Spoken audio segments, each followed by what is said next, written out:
Kasih sayang terbaru, wangi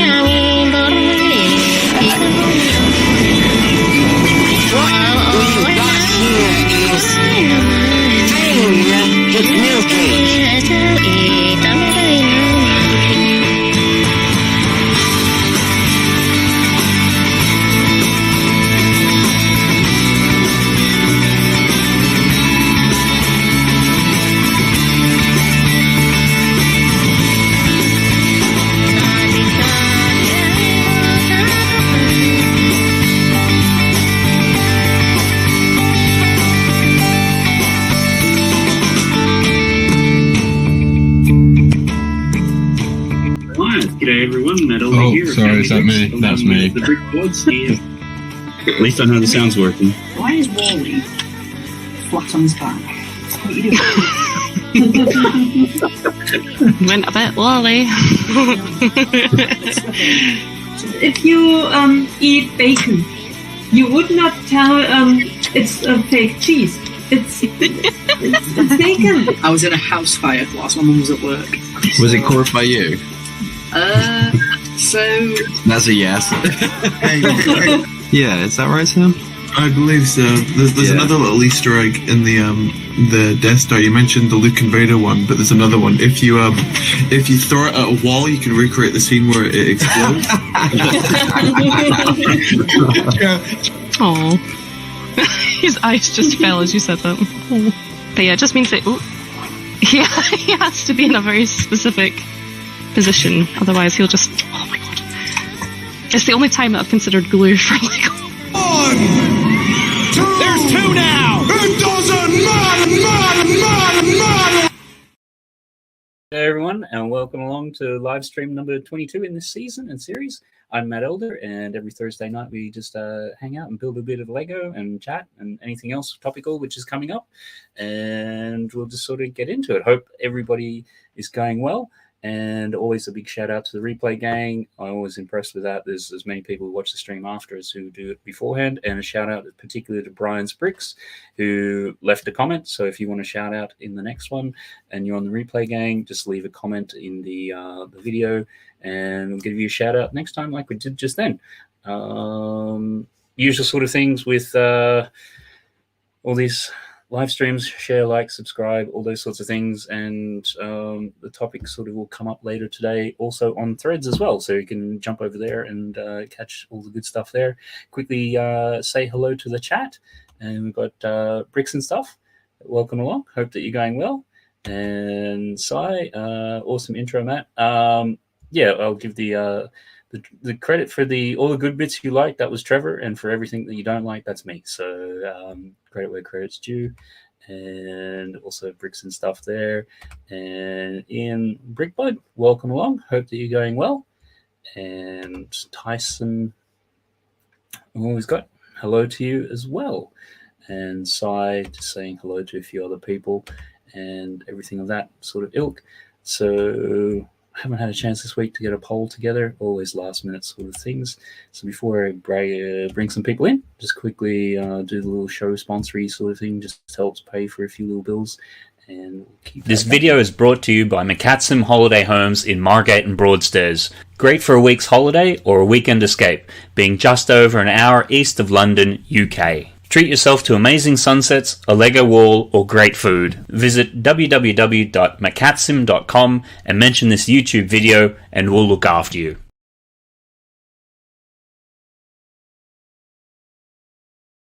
Getting into some people, and I think we'll start off with, as sort of just done a bit of a shout out, bringing in the person who does the creation of some of the what do you call it? The sort of collateral, I guess is a technical term, but the part of the intro and also some of the graphics, which I just sort of flogged during the week.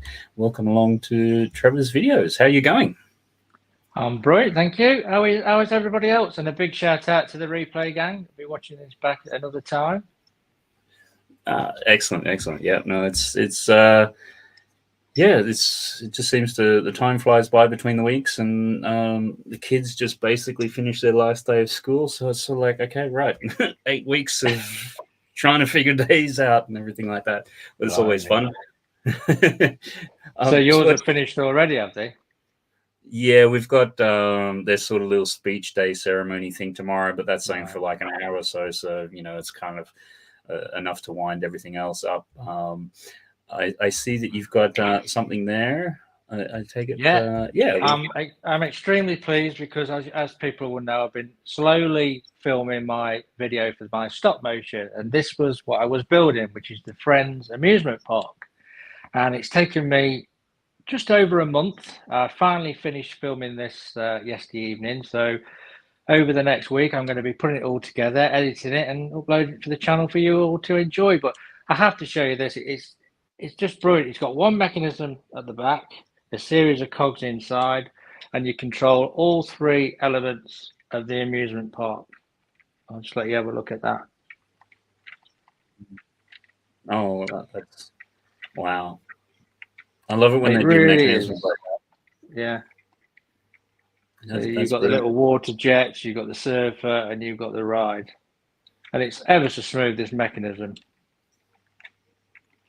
I just really lovely set this, and I'm hoping that everything I've filmed, we can put it together and it'll be a really enjoyable stop motion, so the whole build will come to life on its own. So it's been the biggest one I've ever attempted, so in terms of stop motion. So yeah, really pleased I've managed to put it all together and finish filming. So just got the editing to do now. So yeah, look out for that soon. Yeah, usually with doing videos, it's the editing that takes the longest time. But certainly in your case, when you're going through and doing stop motion, it's the actual stop motion which will take the longest. Yeah, exactly. Yeah. So, that's good. So you can knock that out, and then you can get onto Ninjago City Markets. Get that one stop motion all done. No hocus pocus. Okay, you are doing that one. Cool.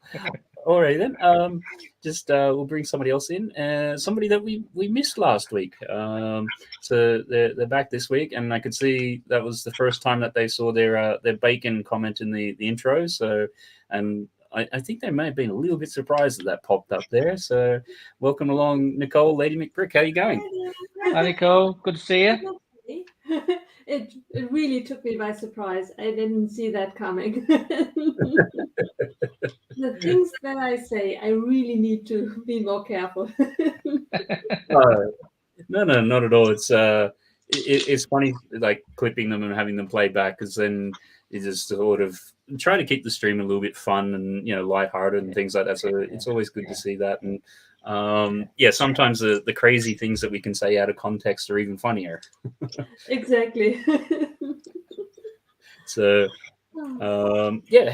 how's your week been? How's things? Mixed emotions, but more or less, it's a week. It's a week, but I have really something exciting. I posted it at the beginning of the week. I went to the Lego store. Only had 5 minutes to pop in because I was on my way to the train station, and I just wanted to see the Hocus Pocus set just in person to decide whether to buy it or not. And I decided to buy it, not in the store because I had to travel by train, no way to do that. And I'm not really sure if it is a mistake that I made. It's always that I do a quick round, look at the things that I'm looking out for, then just pass by the pub wall.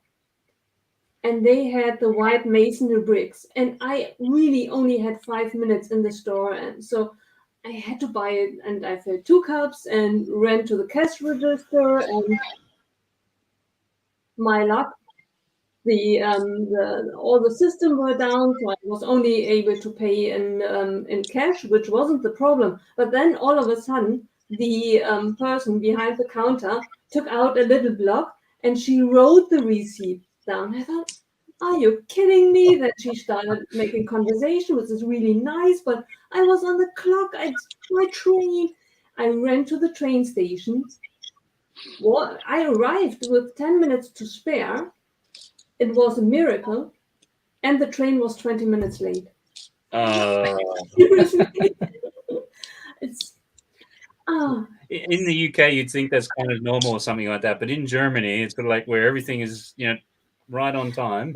And not really, but usually when you look at the app, you see it.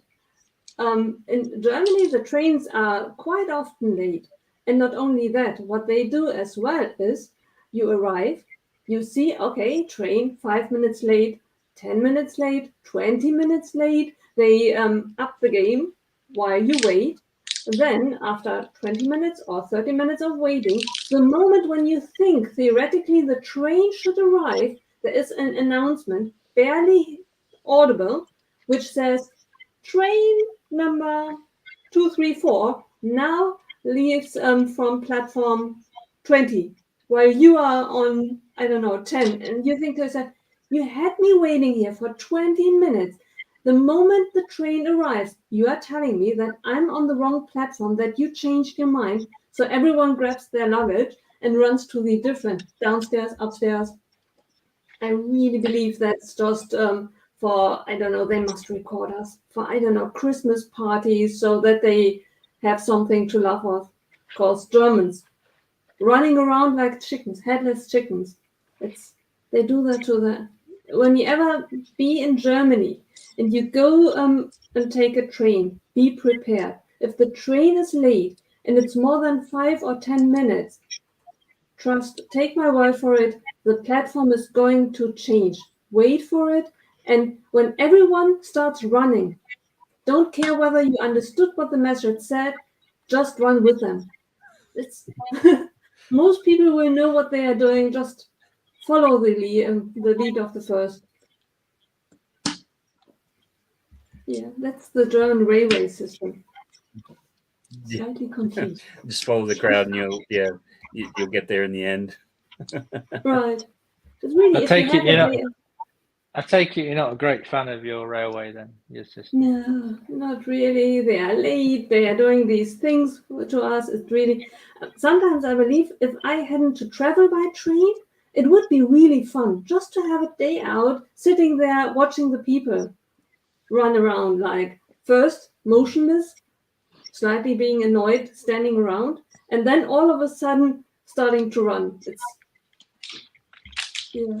Without any apparent reason. It's just someone understood the announcement and starts running, and everyone else starts to follow. Well, Nicole, you can relax, chill out now, and Matt will keep everything on track for you. Oh. And if you ever wanted to bit of excitement to throw in. Right.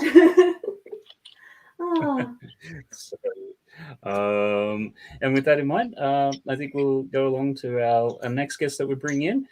First time on the channel, and during the last couple of weeks, in particular, been watching some of their mocks that they've been posting on Instagram, which you get them in to have a bit of a chat about, and it's just one of those things. Been working on some tree stuff, and then trying to think of how to do bits and pieces, and then I saw their version of like how they've done a tree, and there's some great photos and everything there. So it's like, might be borrowing some of those ideas. So coming along, and someone who chats in the chat quite often. So I thought, let's get them on so he can be talking to us rather than doing it in written form through the comments there. Welcome in, Brick Askew. Great to have you in. How are you doing? Hi, Hello. yeah, good, thanks. Hello. Finally meet you. yeah, it's been a while coming, hasn't it? It has. Yeah, doing good. Happy to be here. Week's going Brilliant. well. See ya. Good to have this to look forward to. Yeah, all good. How are you guys doing? Really Yeah. well. So it's a Thursday night, and when all the other chaos and everything there, it's good just to be able to sit down for a couple of hours and go, right, I'm going to talk to some people and build some Lego and just have a bit of a relaxing time, give or take a glitch or two. Thursday night's always been my favourite night. Little Friday, you can start celebrating the weekend when you're younger and more able to recover from the weekend. And it was always good as a kid. Always had the best TV on a Thursday night.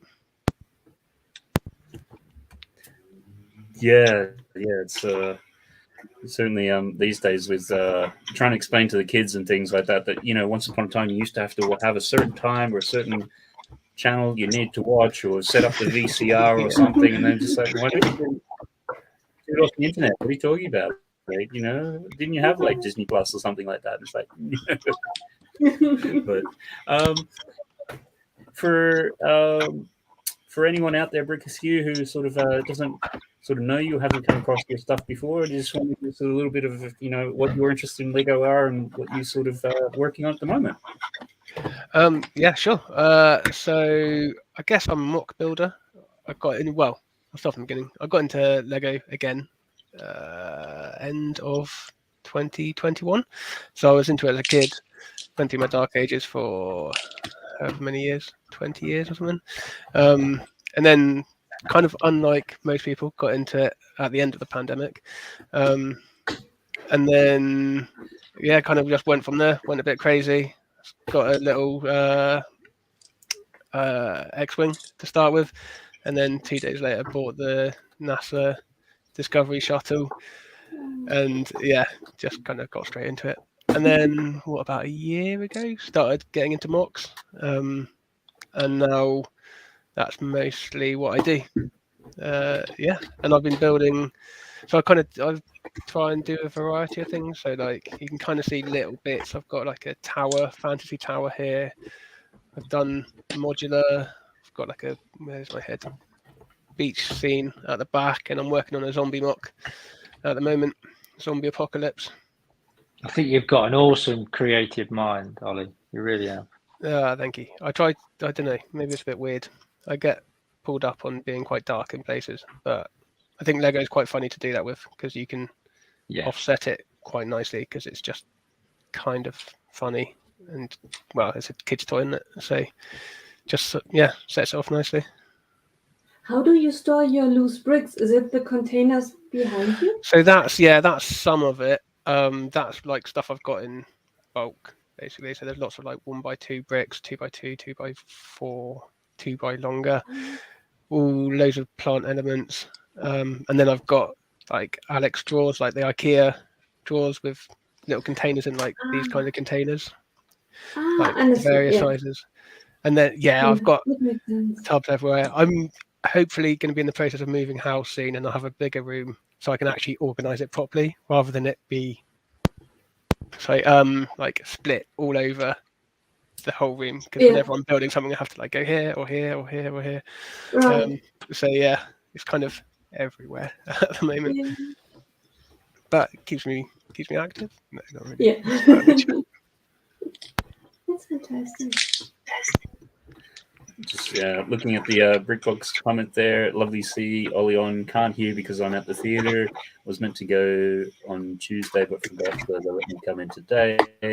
But sad to be missing your first stream. I'm sure you can catch it on replay.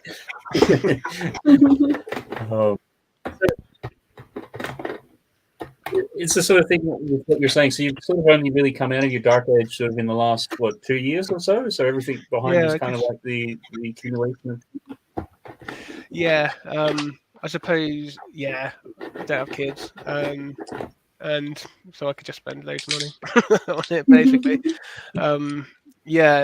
I did get a load of my parents, like a big bin bag full that they just kept in the loft from when me and my brother were kids.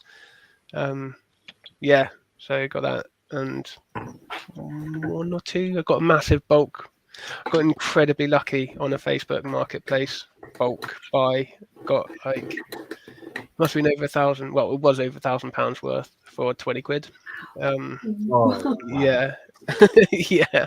That's not very often you get a deal like that. No, it was insane. It was just like there's going to be a very angry teenager or like person later down the line when they realise their mum gave away their entire collection. I had like the Ghost Star Wars ship in it, which is worth like, I think it's 500 quid new, isn't it?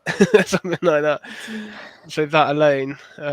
People just don't realise, just see it as bricks, don't they? They never clue. No, the they just wanted value rid of of some it. of the sets. They were redoing their house and they just wanted it gone that day. And But it's so strange. Didn't the parents buy the Lego in the first place? They had spent the money. Lego was never cheap. So no, I think they were quite rich. Apparently, it's quite a big house. So my wife actually went to pick it up. I was working, and she happened to be out like right near where it was. Right. And yeah, she said it was quite a big house. They were renovating, so like money wasn't really a problem by the sounds of it.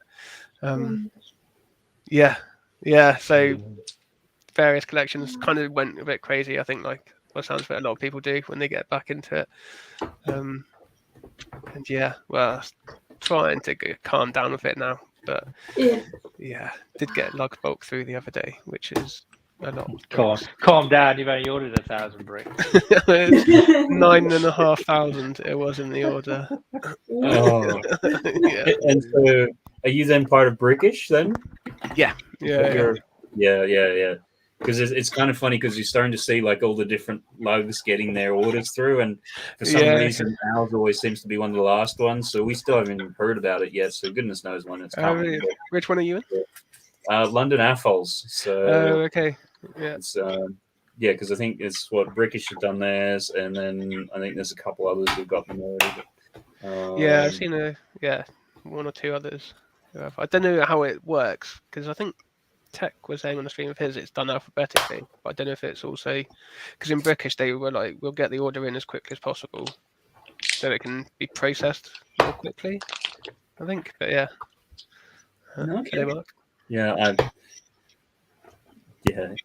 shout out to Menard, good to see you out there, hope you're going well. And he's hi Ollie! Exclamation point. Hey Menard, good to see you. Good to see you. So when you were younger, what was your sort of themes that you're interested in, or what was sort of you collect and build back in the day? So I only remember little bits of it. I remember Castle, like which I haven't found yet actually in my bit I got my page, but Castle Pirates, and like it's like I don't know if it's Aztec or something. I just remember they've got like red masks and alligators with it. But I don't know what the actual theme was. And I've got a bit of Frozen Planet 2, Ice Planet 2. I can't remember what it's called. Yeah, so I've got some of that. But it's a bit vague, my memory. I don't know if my brother was into it more than I was. But Castle, I think Castle mostly. And Pirates, Castle and Pirates for sure. And I'm sure I'm going to get this. Is Islanders, my pronunciation? Tyson, Islanders, and parts of Pirates. Yeah, and then Brickbod's Islanders was a quality theme.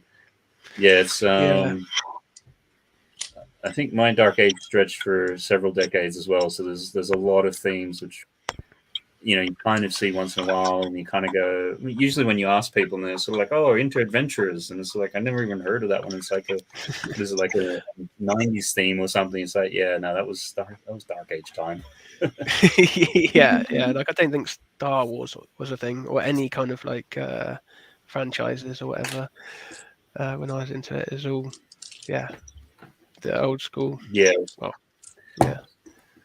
Star Wars was one of the first licensed themes, and I think that started in '99. So that was because I would have been 13 at that point, and I think I must have been about 10 or so. I was playing video games by that point, so kind of migrated from one toy to another.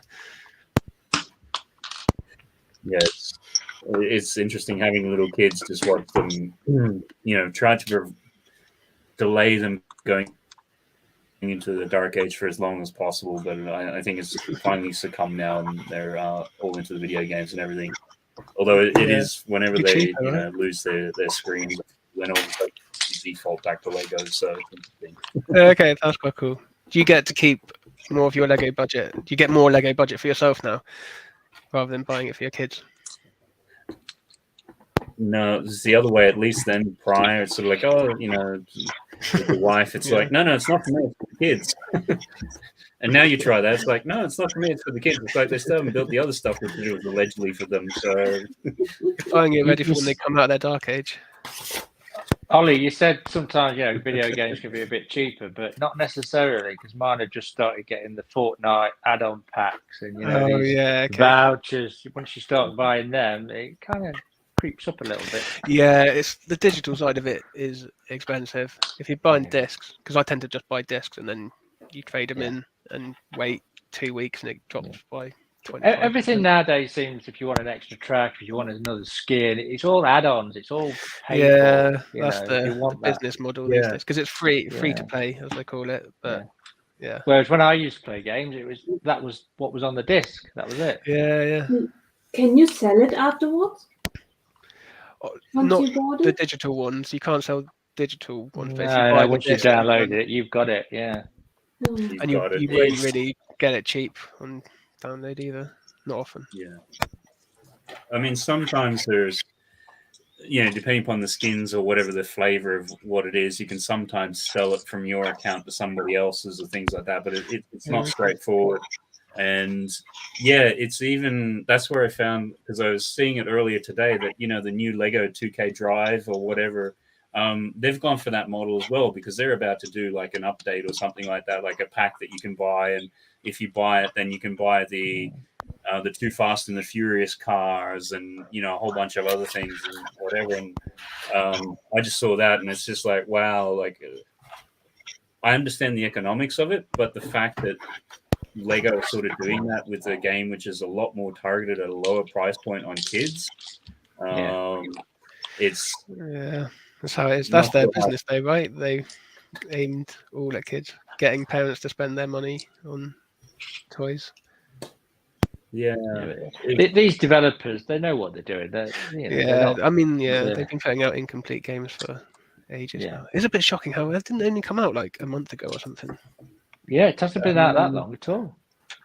Yes, it's something about that because obviously we saw it through various people who had early access to it and things like that. And it's only in New York about a month ago, and I remember going into one of the Lego stores there, and in the back of the store they had like a 2K Drive set up as like a preview sort of thing, and a big giant mosaic of like the logo and stuff like that.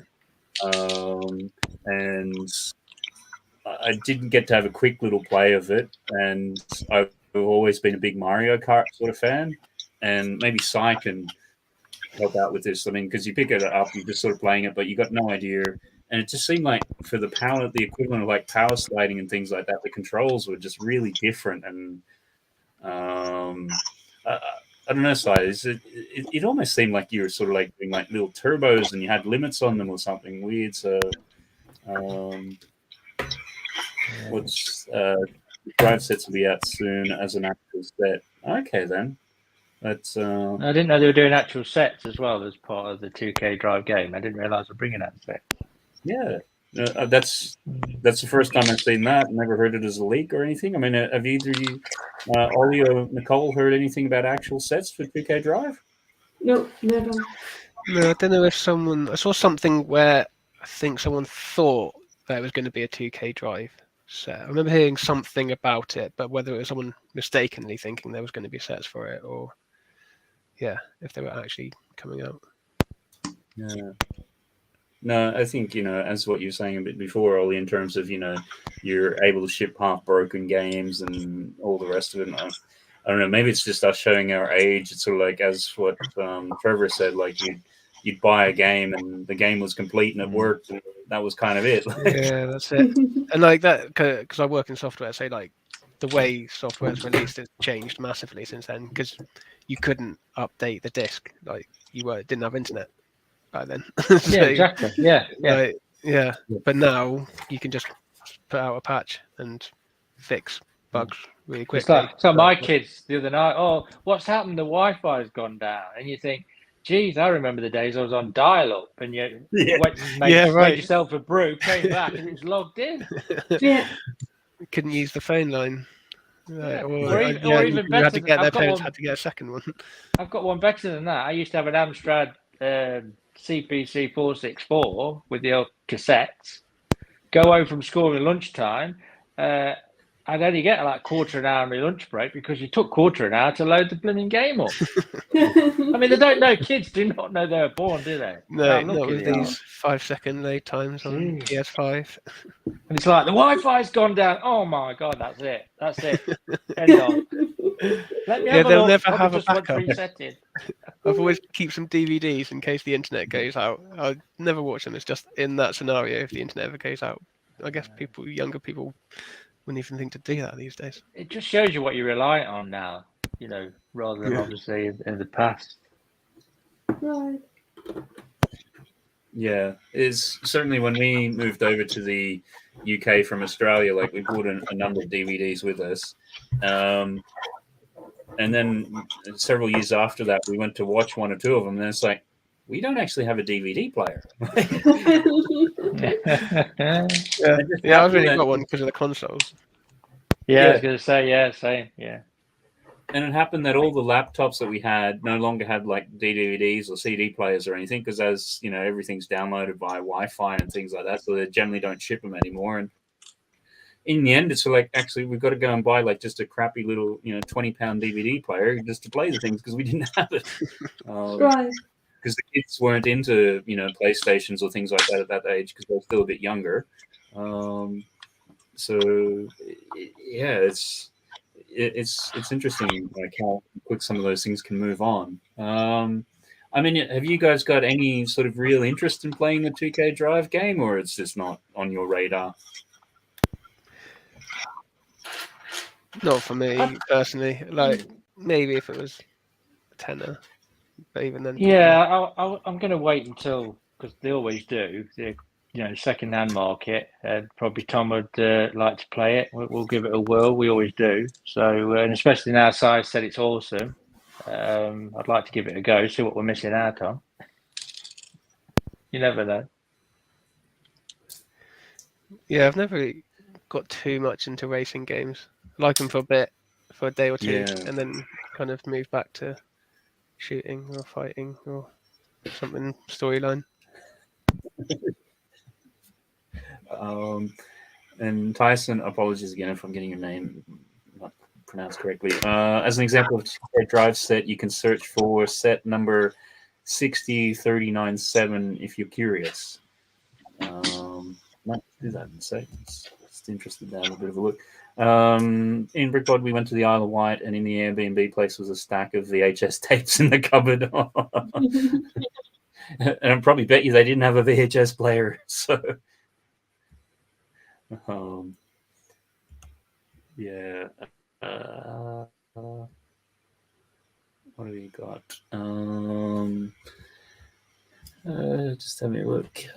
I guess the other thing which sort of mentioned at the very beginning, I'm now on Threads along with Trevor, I think, and Brick Askew. Yes, I think you're also on it. Lady McBrick, I don't think you're on it yet. That's the new Facebook, Instagram equivalent of Twitter.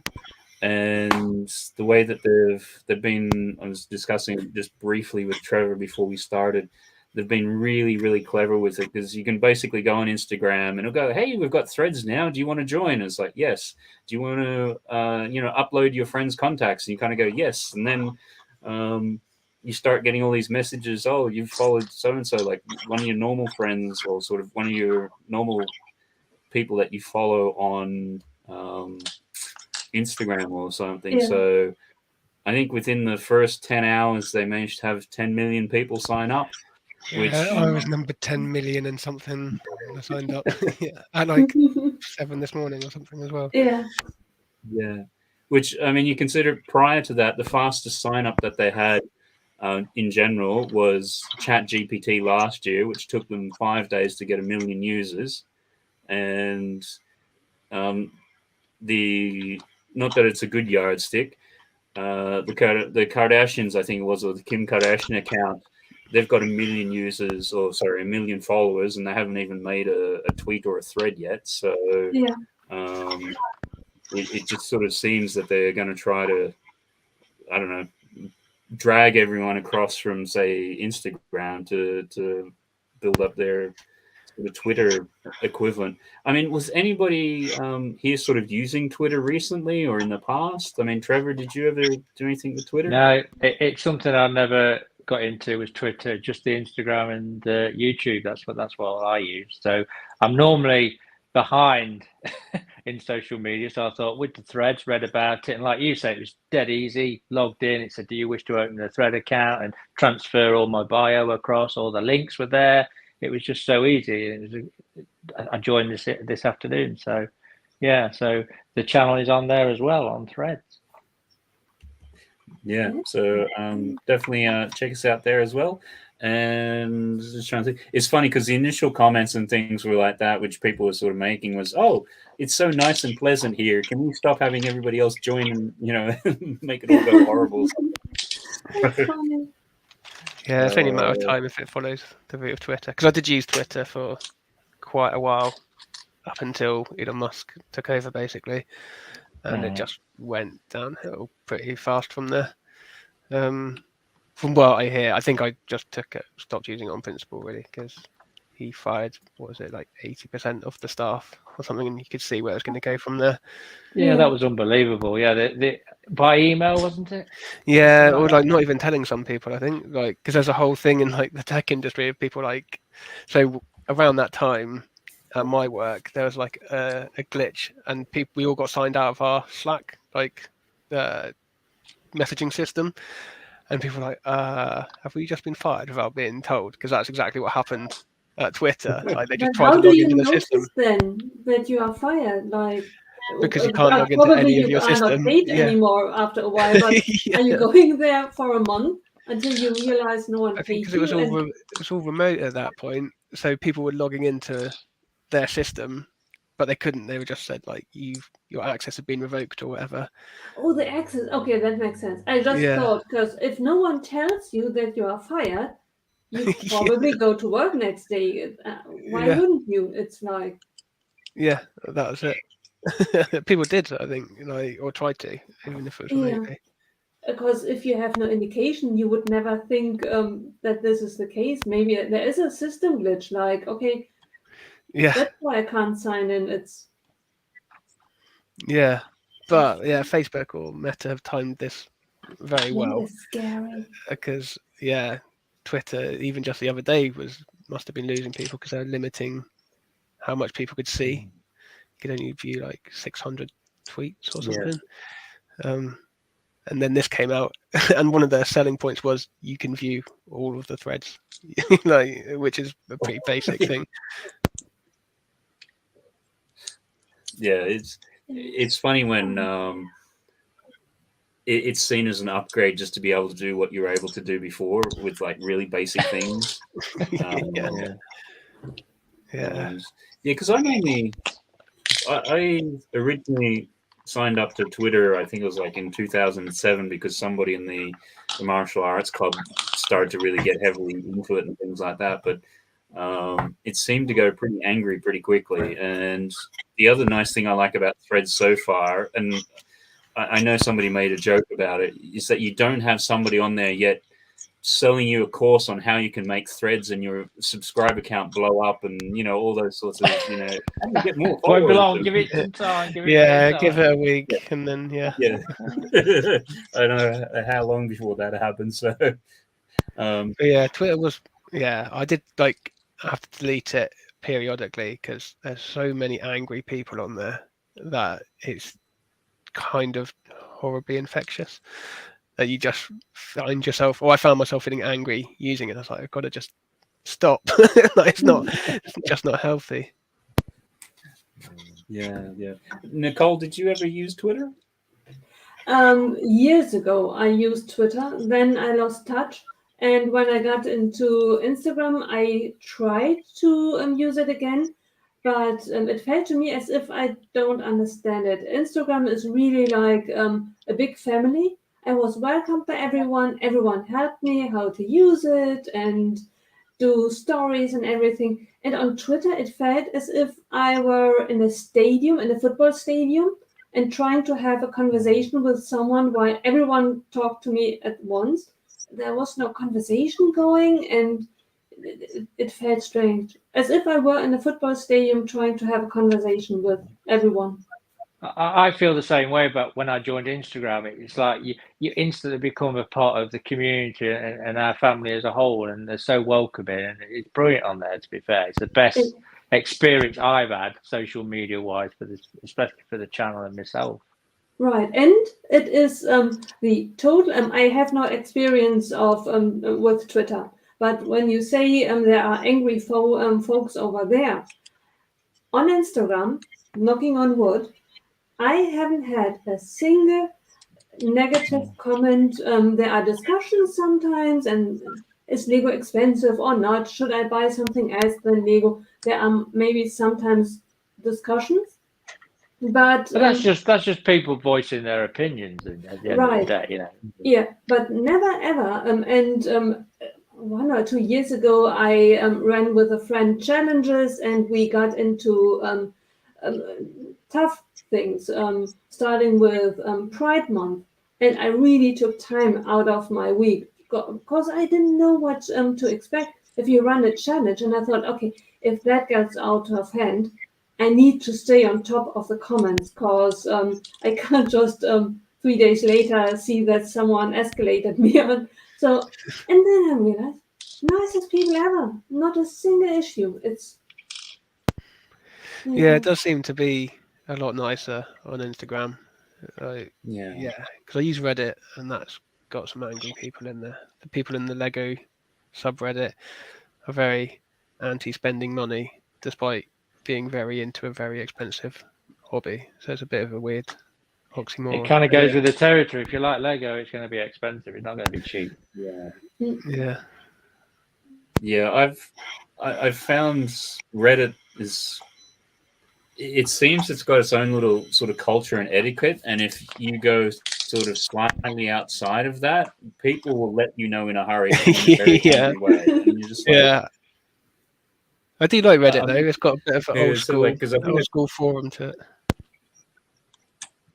Yeah, it's because you can obviously, you got the thumbs up and the thumbs down, but it really seems to have a big emphasis on, if you're getting what is it, upvoted or downvoted, and it almost becomes a bit of a circular thing. Like if 1 or 2 people downvote you, then all of a sudden everybody else is doing it, and then it feeds on itself. And and you're just like, okay, I'm just a noob here, and I'm just, sorry, I thought I'd read the rules correctly and everything, but okay.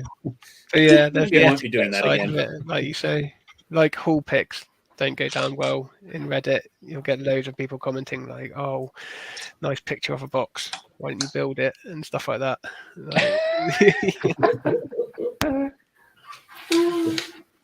Which is a fair point, I guess.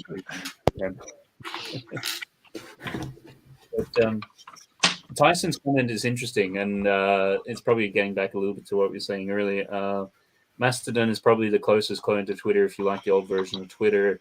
It's something I was thinking of, obviously when Musk first took over Twitter and, getting another account and, checking it out and things like that. But then I just sort of got to the point, it's like, I generally don't use Twitter other than just to promote stuff, which, probably nobody cares about anyhow.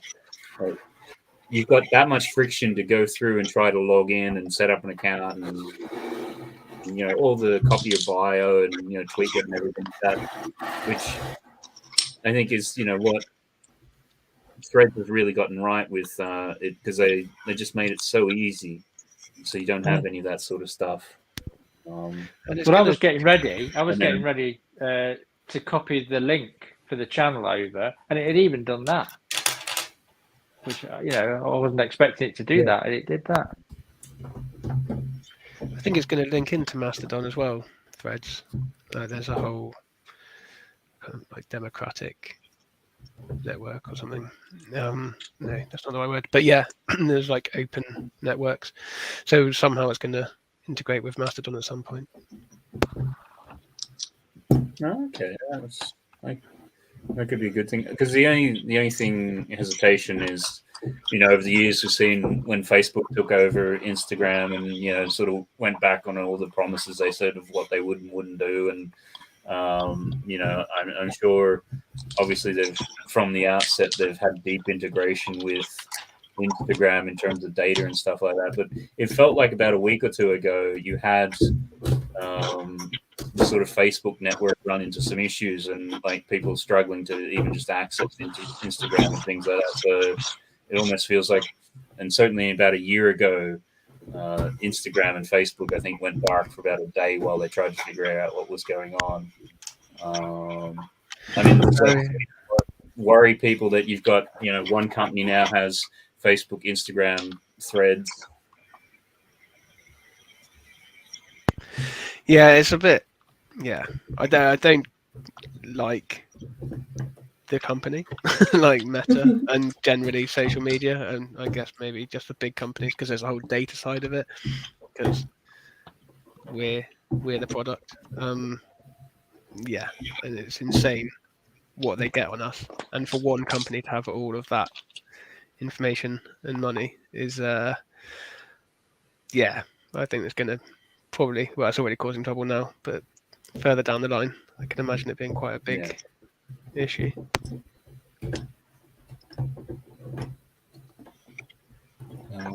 I think a few years ago you had obviously the Cambridge Analytica data breach and all that sort of stuff, which are they still in court about that, or I can't remember.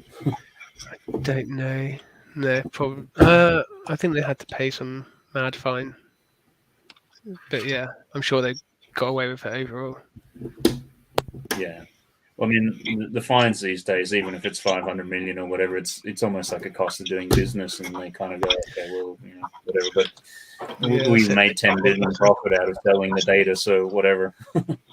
Yeah, exactly. They just pick their battles a bit more carefully now, maybe. Yeah.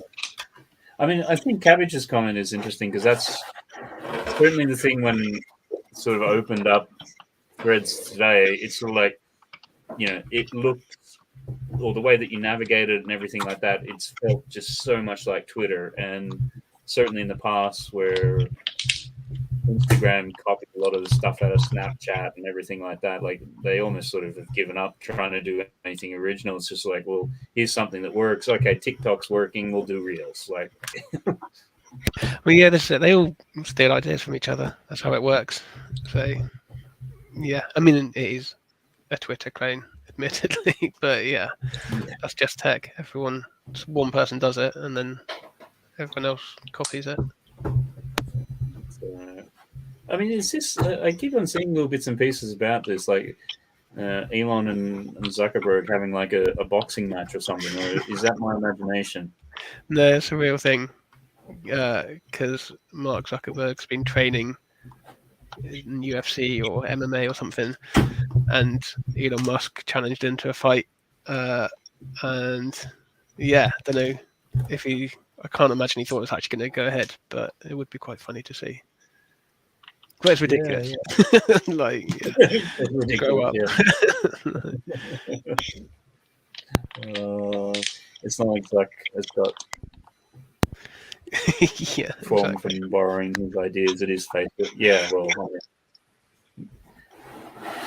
go back to the original sort of thing. So yeah, we've sort of kind of gotten a bit sidetracked on some of that, not really sort of spoken too much on the Lego stuff, but I guess we're all sort of doing a fair bit using social media, whether it's through, you know, this thing, YouTube, Twitch. I think most of us, ironically, use Instagram to promote a lot of things, or at least, you know, the functionality on YouTube for alerting people isn't great. So, you know, go onto Instagram. I'm going live now on YouTube because at least some of you might get this notification.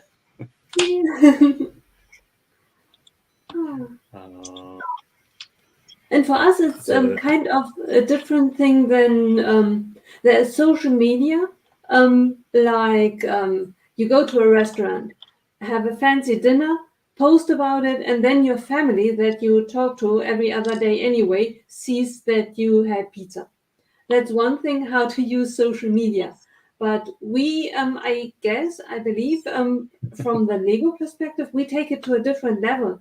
It's not only that we want to tell stuff to the people that we talk to anyway, because we meet every other day. We talk with people all over the world. And social media is what we use to phone calls or SMS or however we used to communicate in the past. We made it kind of more efficient. Because if I post something on Instagram, if I bought a new Lego set, instead of calling 3 people who are my best friends, now I can tell the world. Yeah, it's opened up the world, hasn't it? Like, I don't really use social media as like my personal account anymore. I haven't done for a few years, but yeah. You can now tell the whole world that you bought that bat cave. Sorry, Nicole. Yeah, and I'm going to build it soon. Unless Hey. my Hocus Pocus set arrives. July the 12th, Wikibrick are unveiling their exclusive, and I highly recommend these exclusive cases, Bat Cave case. And they're only going to make 100, which is surprising. 100, and they're going to display it with it open. You actually display the whole cave open, not closed, open. Oh, in case you're interested. Yeah. And it's a backdoor plug. Trevor sort of did the exclusive case review for the Up House, and I mean, he showed us like beforehand on the stream last week, and there were some really nice features in it, and you're sort of like, ooh, this could be interesting. So, yeah, it's certainly if might be worthwhile checking that out, and sort of then if you do want to sort of check out the back box or something like that. So. Yeah. Definitely. It definitely gives a total new thought, because Trevor said that it displays it opened up. I kind of had thought of displaying it closed, and had kept in the back of my mind how to light it up, so that when you see it, I have the opportunity to kind of have light shine through, so that the signature, the bed, kind of looks coolish. Yeah, not sure if that will be possible. That would be cool though. That is like looks like it's made to be lit from behind, right? Yeah. That's a good idea. That yeah. Somebody's going to bring out a lighting kit. Yeah, it's certainly without a shadow of a doubt. Oh yeah. Oh, that I hope so. It's certainly for that they'll bring it out, and I mean that seemed to be the thing missing out of that set was it's not obvious like the logo. Like if you look at it, but it needs a yellow or an orange or something just to really highlight it and really make it stand out. So certainly if they get into doing that. Monarch, I don't do social media for personal life, only for Monarch brand. I'm not one to post what I'm eating, where I've gone. I try to keep that side private. Yeah, it's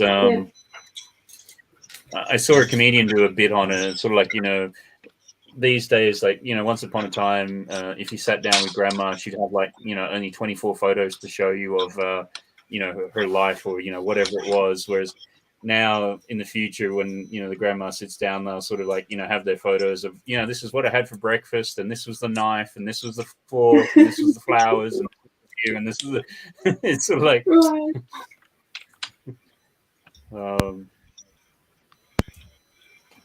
it's quite nice having loads of pictures. Sorry. Yeah, it's quite nice. I find it's nice having loads of pictures because you can kind of just timeline, basically. If you're scrolling through, I find myself like taking pictures of a password or something. So it's like, right, I need to go find that. And while I'm doing it, it's like, oh, yeah, I can remember all of this. It's quite nice getting little memories. Yeah. Oh, there's something definitely you said for like jogging memory and things like that. But, I remember back in the day, we got taken away over to one of my parents' friends' place, and they did a slide night of their holiday that they'd been on, and it was like the old film that they had done into slides and things, and it's like I've never been more bored in my life looking at somebody else's holiday vacations in excruciating detail, like right. So personal use, yes, but I think beyond that sometimes, and certainly Instagram, and like what Nicole was sort of saying, because I think when she went and did her pick a brick things, she put them on Facebook and sort of almost commented right away, and so then when you come into the stream today, it's like get a bit more context around what it was you're actually doing, and the technology and the communication, how quickly you can talk to everybody across the world, it's fantastic these days. So I think just pulling it back a little bit might sort of just have a quick little sort of look around as what people are working on. And Trevor's been sort of diligently working on something. So what's going on there, Trevor? Have a guess. Oh, that's incredible. It's bigger than I thought. Is that the community centre one? Friends, I'm guessing. It's friend set because I really, after building that amusement park, I'm really into a friend sets. Blame Menard for that. He got me into these. But this is the one I'm building is the kitchen. Oh, nice. 41747. Yeah. That's what In I'm Germany, building. it's currently available for 50 euros. Is this standard in Germany? Sounds like stuff goes on sale really quickly. Yeah. It's not really standard and it's not everything, but some things really get discounted fast. Even sometimes there is something like a pre-order and then you get it less expensive. I saw the new Technic set, the big one. 700 crane. euros? Yeah, it No. already is really heavily discounted and it's not even out there. Yeah, I saw someone say it was on like a French retailer for 550 euros or something, and then it's Lego selling it for 700. Like, Yeah, that was why. Yeah, because the French retailer leaked it first, so it was at a sale price. But of course, people didn't realize that was a sale price. So everyone's going, "Oh, it's only 580 euro or 570 euro." So like, no, that's just the sale price. The normal price is 700. Right. But you look at those pieces. Oh, just that's bring beautiful. it Yeah. That particular element. You put 4 here. I don't know whether you can see that, but it's getting you to do the steps. Yeah. As though you're going up the steps. Yeah. Yeah. So, Friends, to me, especially this way, just really knocks it out of the park. Really, really nice. Some lovely detail on them. And then my idea is the community tower, which can sit on top of this. That's what I'm gonna build on top. So, that's the set I won the other night on eBay. I bid for it. I couldn't believe it. Somebody was selling it brand new, and yet they didn't make any profit out of it. I can't understand that, but I'm not bothered. I'll take it.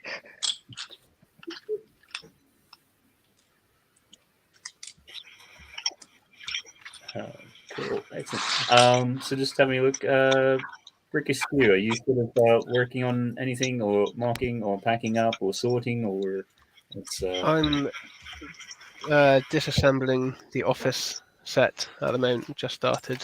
So this one. That one there. Yeah, because hopefully moving house soon.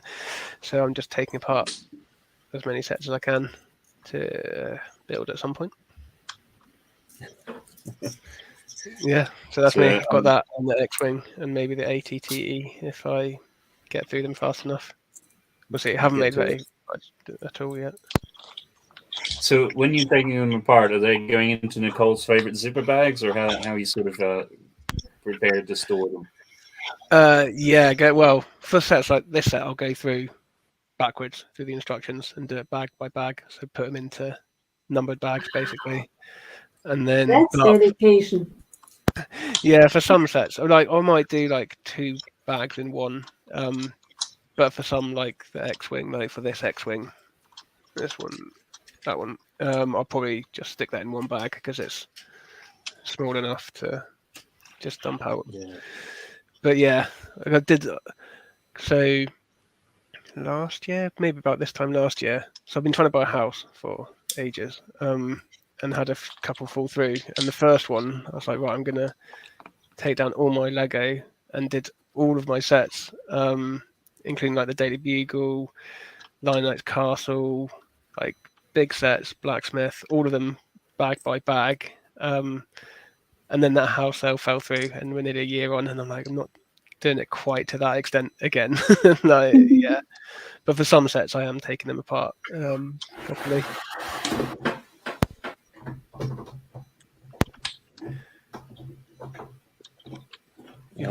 Monarch there, Lego and house moving. A few of us have had that experience. Best of luck to you. You'll want to deviate by box 50, trust me. I think that might mean you're just I'm chucking everything into a box. yeah, I can already see that coming. To be honest, I'm not. Well, I was prepared for my mocks to not make it, but I've signed up to a brick festival near me, so that is after when we would be looking to move. So I have to make sure that they survive now.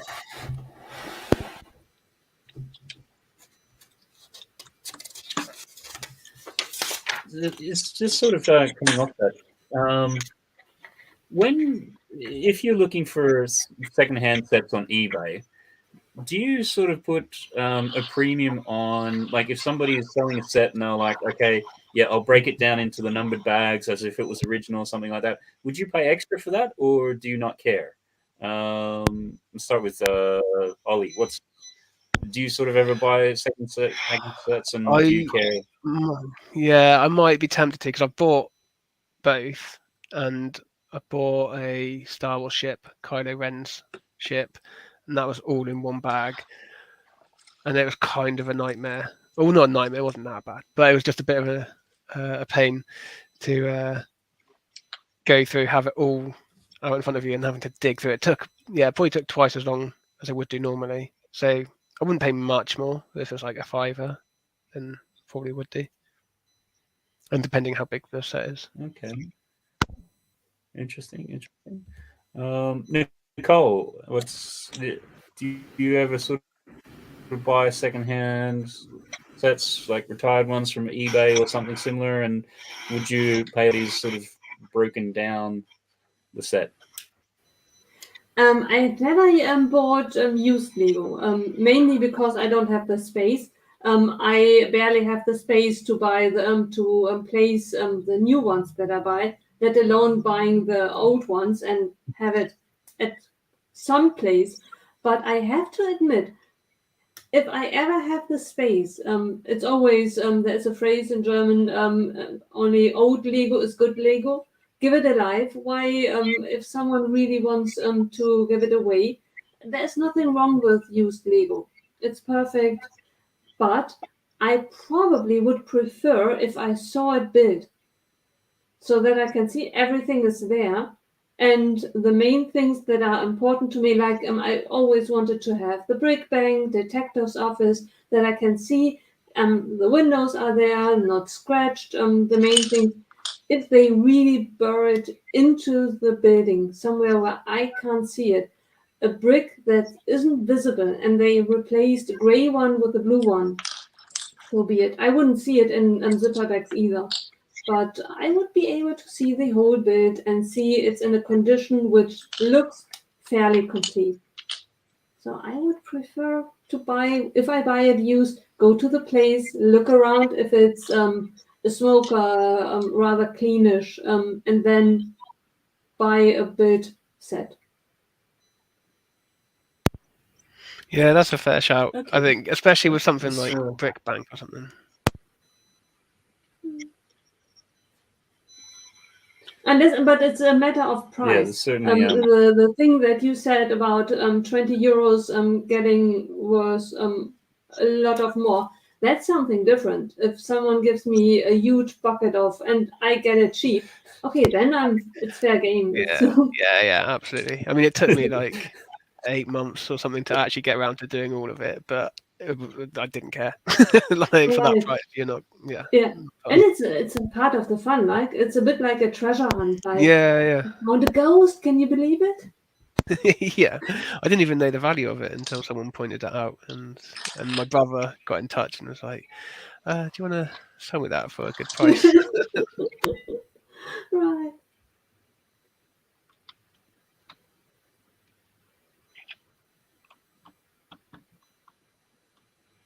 I think Matt froze. Yeah. Or he's really, really still. No, I think he's glitched. He keeps struggling. I think he needs to ring his internet provider. Yeah, I'm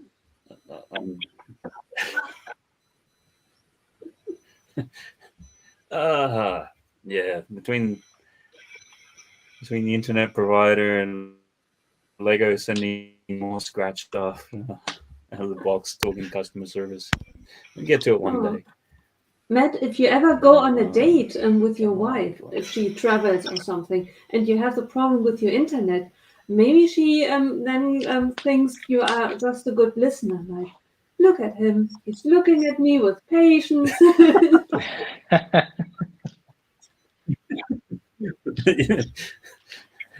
Yeah.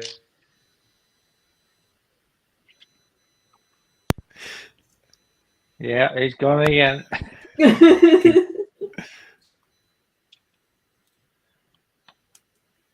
That satellite delay, that's the issue.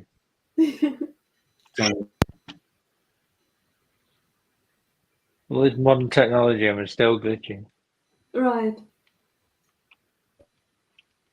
I don't know why this is just all of a sudden it's not. You've been working fine. Behaving. It's really.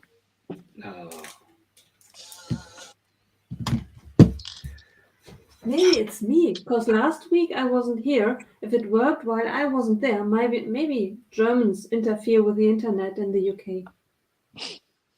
The Germans are coming, shut down the internet. I'm sure there's a conspiracy theory about that somewhere.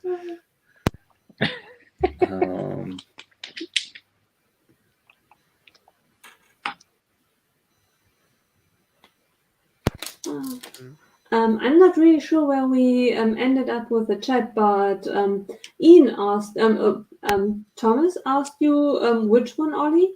I'm not really sure what he's referring to. What was the question, sorry? I'll check this. I'm not really checking the chat. Which one on it? Oh, I think. Oh, I don't know. Maybe he's talking about Kylo Ren, the shuttle. It's the newer one, if it was that. Right. Oh, that makes sense.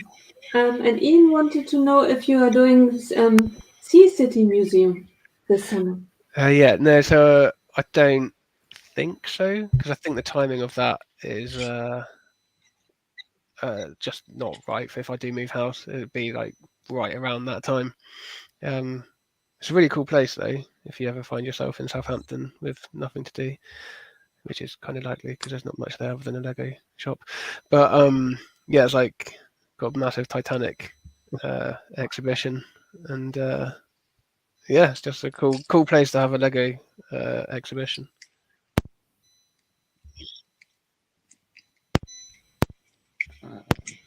Nice. I think hopefully my connection's working a little bit better now. And sort of, I don't think we got to Trevor on that. If you're getting any secondhand from eBay or something like that, do you mind if it's, or would you pay a premium for having it sort of bagged up in the correct bags and things? No, I don't mind. I've had two experiences of purchasing second-hand sets off eBay. There was one I bought, which was the motorized lighthouse, and they did say that it had been built, and he'd taken it all apart and put it in zipper bags, and he'd actually labelled all the bags up, which was useful. So that was good. The sticker sheet he'd never used, so he just built it. He didn't use any of the stickers, so it was like a fresh set to me. And then the other end of the spectrum, I think it was the Buckingham Palace architecture set I'd ordered.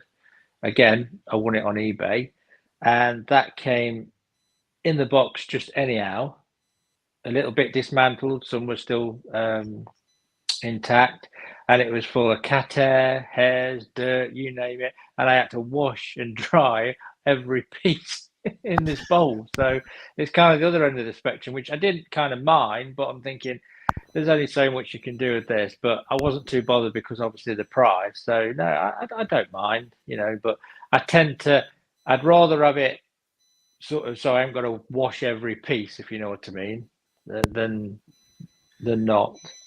Just takes the time. Yeah, washing Lego is quite a painful process. It takes days, because this was that job lot I got that I did wash like every bit of it. And that's why it took like 8 months because Yeah. I do a few batches, and then I was like, I got the old colander out, and kept pouring it in and yeah, and drying having them off. towels and having to making the mistake of only putting one towel I down. tell you and what getting amazed the bed wet me, and- Ollie, was how people keep their Lego. This was obviously a set that had been dismantled and then just sold on and put in a box, but it's full of cat hairs and everything. Obviously, never been dusted. The time they had it. Cat hairs are kind of the bane of my life. I've got a cat, and she gets everywhere. Yeah, it was an experience. I didn't mind it because I got it at a really good price, and I wanted that particular set. So you kind of know, don't you, in a way, if it says, "Oh, it's been dismantled" or whatever, it's going to come in some kind of a state.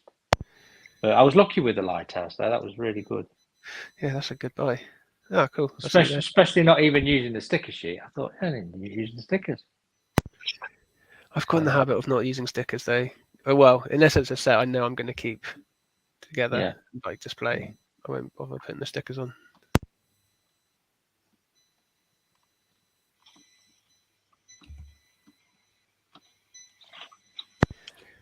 Yeah, on text note about application getting approved, I'm also waiting to see. I only applied the other day. I've spoken to one of the organisers, so hopefully go through.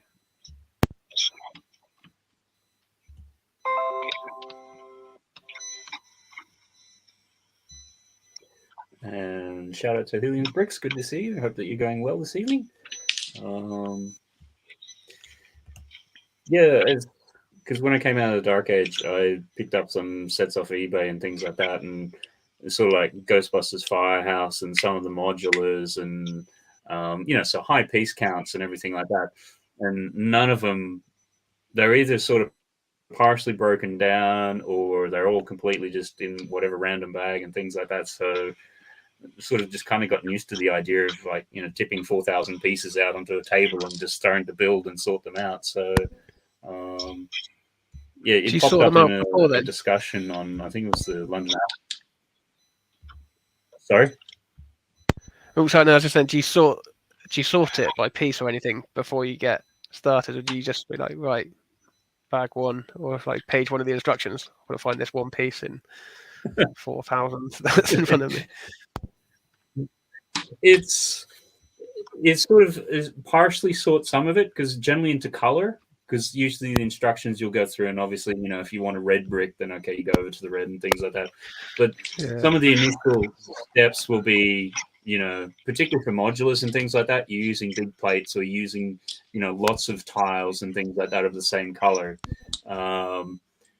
And then it just gets to the point where, okay, if I can't find a piece, then I'll start to sort through that color. And invariably, when I start sorting through it, all of a sudden you find the piece. It does take, obviously, a lot longer to build, particularly with something which is that complex or those many pieces. But then you get to the other side of that. Once you've done that, and then you go and you crack open a new Lego set, and it's all in the bags and everything like that, you really appreciate it. It's like, oh, I don't have to go sort of sifting through 3,000 other pieces to try to figure out where something is. Yeah. I don't know if there's more satisfaction at the end of it, maybe, because it obviously takes that much longer. Maybe it's relief rather than satisfaction, but yeah. Yeah. It's sort of, sometimes it just comes down to, obviously if you bought a mint new seal, you're going to pay a premium for it. Whereas, sometimes somebody's selling a set and, similar to what you were saying before, somebody just wants to get rid of it. So you can get it for a really good price. And you're sort of like, well, I got it for really a good price. So, my time was kind of worth it for that. And what have you. It just becomes frustrating then sometimes when you're going through it and you're like, oh, there's obviously this piece is missing and I don't have the set, like I don't have this piece in my collection at all. Not even something which is a similar color. It's just like, right, okay. Now it's going to get interesting because half the time I find I buy stuff but then might not build it for 6 months. So by that stage, you can't exactly go back to the eBay seller and go, hey, I bought this from you 6 months ago. It's this piece. It's just like, okay, I'll just add it into a Bricklink order or something. Yeah, that's it. You go off to Bricklink, don't you? And then end up buying much more than you need to. But yeah. Well, you know, you got to make the postage worthwhile. Yeah, exactly, right? So,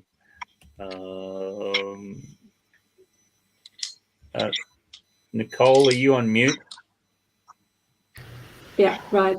I just thought that I maybe, even if I build a used set right away, it would depend on me, for me, how much I paid for it. Because I imagine for any set that I disassemble, I cannot vouch that it's really 100% complete, or whether I got all of a sudden a burst of energy and in something like creativity, and I changed something 2 months later. I can't remember, so I would guess that it's complete. And if it's just a couple of bricks, I just would buy it. Yeah, I started giving up on the idea of selling some of my sets because I started just taking pieces out. Like I dismantled the Sanctum Sanctorum modular recently, and ended up like, as I was going through, it's like, oh, that part's quite cool. And I've got a little bag now of interesting parts from it, and I've already started using them. So if I come to sell that, it's like I've got to go and take apart 3 sets, 3 builds to get the pieces back. Yeah, which I'm just not going to bother. right. Yeah. Was that a good set to build, Ollie? Yeah, it's cool. It is, yeah, it's a cool set actually, and it goes quite nicely with like other modulars, obviously. Trying to think what I had it with the police station and boutique hotel in like a kind of square kind of thing. Yeah, it's a cool set, especially if you're into Marvel. I know people complained about the minifigs, but I thought they were quite good. It shocked me how fast the set was discounted.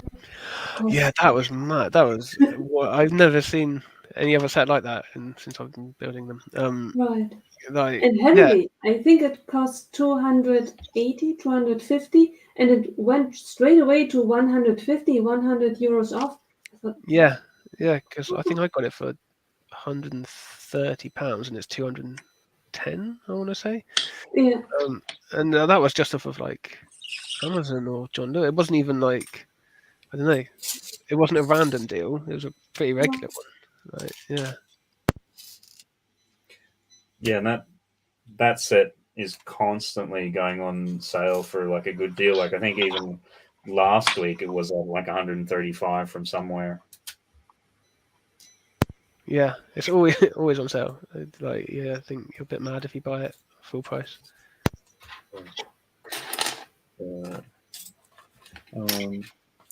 Just obviously you've been getting into a lot more of your mocks and things.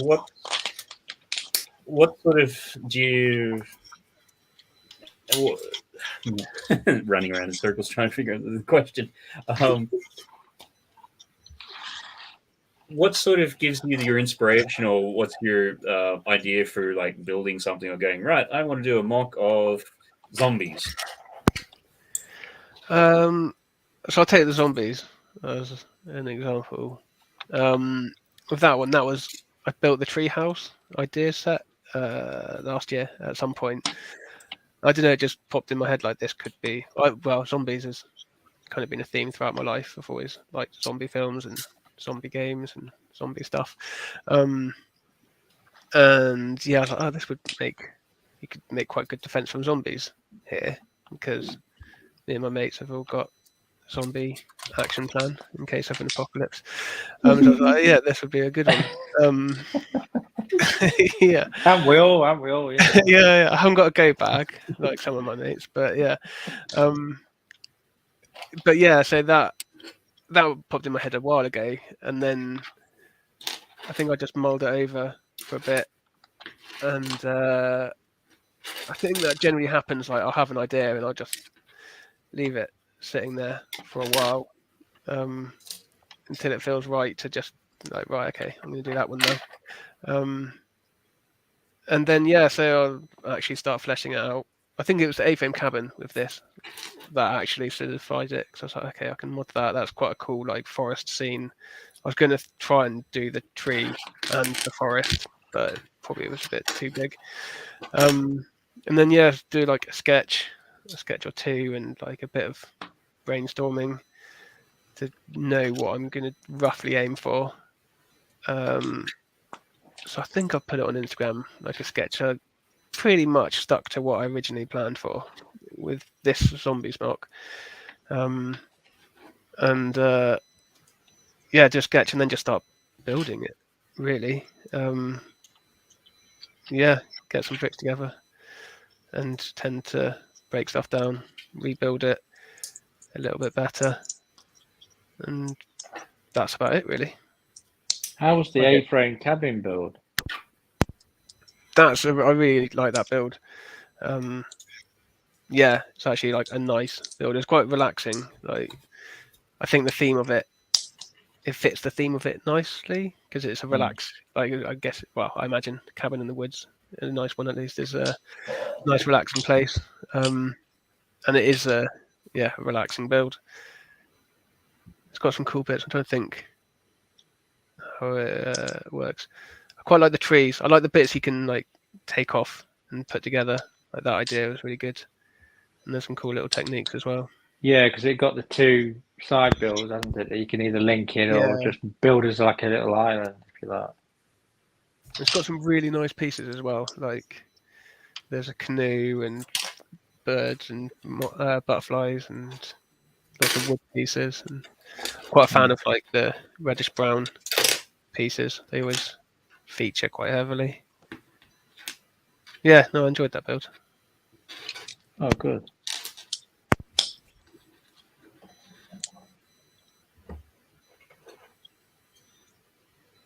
But yeah, I think when I started out mocking, is then when you sorry, you go from a bad delay or something. But when you go through and doing your mocks, are you sort of thinking about doing it for a show, or are you kind of getting halfway through it and then going, actually, I could use this in a show now? Or what's how does that sort of fit into it? So I think I've started now. So I did my first display in April, and so for one of them, I built it with it in mind to display it because in Southampton there's a landmark, and I built that like the Southampton Bar Gate, which is kind of like a castle gate basically. And after that, I was like, okay, I'm going to try and purposely think about how I can display it. It doesn't always work out that way, so because on Instagram you only have to take it from a few angles, so you can hide a lot of messy building. So I've still got messy building that I'm kind of like, I think I sent you photo, or even I've put up photo somewhere where on the back of the trees in my latest mock it's got like Technic pieces, and there's no leaves on the back of it because I think even on display people aren't going to necessarily see it other than from behind you, and you're not really going to see much of the back of a display anyway. The work that you're putting on them trees, it looks phenomenal. It really does look lovely. So goodly. There's a lot of work. Yeah. But how do you get it to be so stable, though?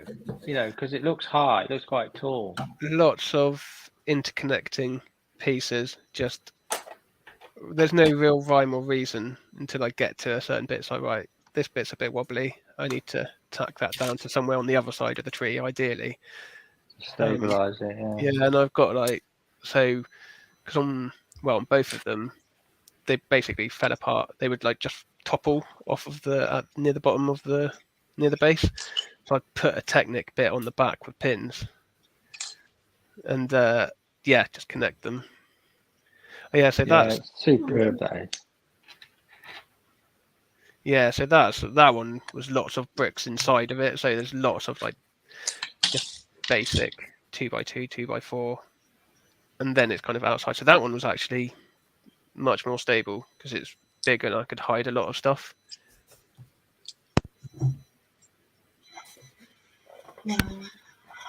Phenomenal build. Yeah. So that was it could just build it up with bricks and add some snot bits in to try and add some texture.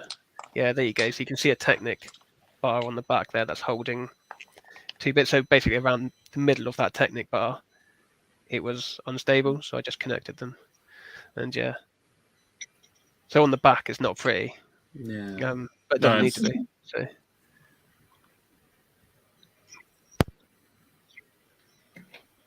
no, but I mean, for me, seeing these photos are great because normally you see like the foliage which is hiding most of the stuff, and you can barely see any of the trunk and things like that. But when you see this, it's sort of like, oh, okay, then yeah, I've got some of these pieces. I don't have some of those. I'll be ordering them, and some of these, be ordering them. those rounded pieces, I have to say, they were really awesome for trees because they're good for like bark and stuff, but they're also really good for keeping stuff together because you don't have to go in a straight line with them. You can connect them and go at different angles, basically, so you can almost do like a U shape and connect bits either side of the tree, or that's what I've done either side of the tree, and just worked with funny angles. Yeah. This is really frame cabinet itself, and yeah, obviously this is all Brick Askew's Instagram feed and things. Yeah, when it was at the Lego house 6-7 weeks ago in Billund, I was paying a lot of attention to just all the different fan models and the way that they'd done trees and all that sort of stuff. And there's an array of techniques, but I think like what you've been saying, reddish brown bricks are generally the staple out of which it comes from. So yeah, absolutely. And yeah, I seeing this sort of stuff I thought was fantastic because it sort of gives you an idea of how you're actually going through and constructing, because that's how you're doing sort of like your water. So yeah, that's it. Because I think so. Like I wanted to put that kind of stuff up because when I was getting into it, I had no idea and just had to kind of figure it out. So yeah, I started up a blog, but I can't really be bothered with it anymore. It's a bit more effort than I can be bothered with. But with Instagram, I can put this up pretty quickly and say, like, for anyone that's interested, like, this is what it looks like on the inside. And if that helps someone, then that's awesome. I mean, the good thing about Instagram, if they wanted to find out more, all they've got to do is DM you, And... Oh, yeah, exactly. Yeah. Oh, and sorry, I forgot to bring... Yeah. But this was something which it was a couple of weeks ago now. It says 5 weeks ago, which caught my eye. I like how you did your take on. It's almost like a cross between a habitat and a what's the word I'm thinking of? A diorama. It's sort of like that's exactly it. And also a bit of the Tales of the Space Age set thrown in there for inspiration. Yes. Because I was looking at habitats and I was like, oh, they look really cool. But then I just built the Tales of the Space Age, and just kind of did a cross of the two.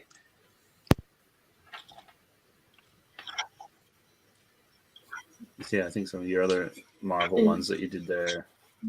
Yeah. I'm back.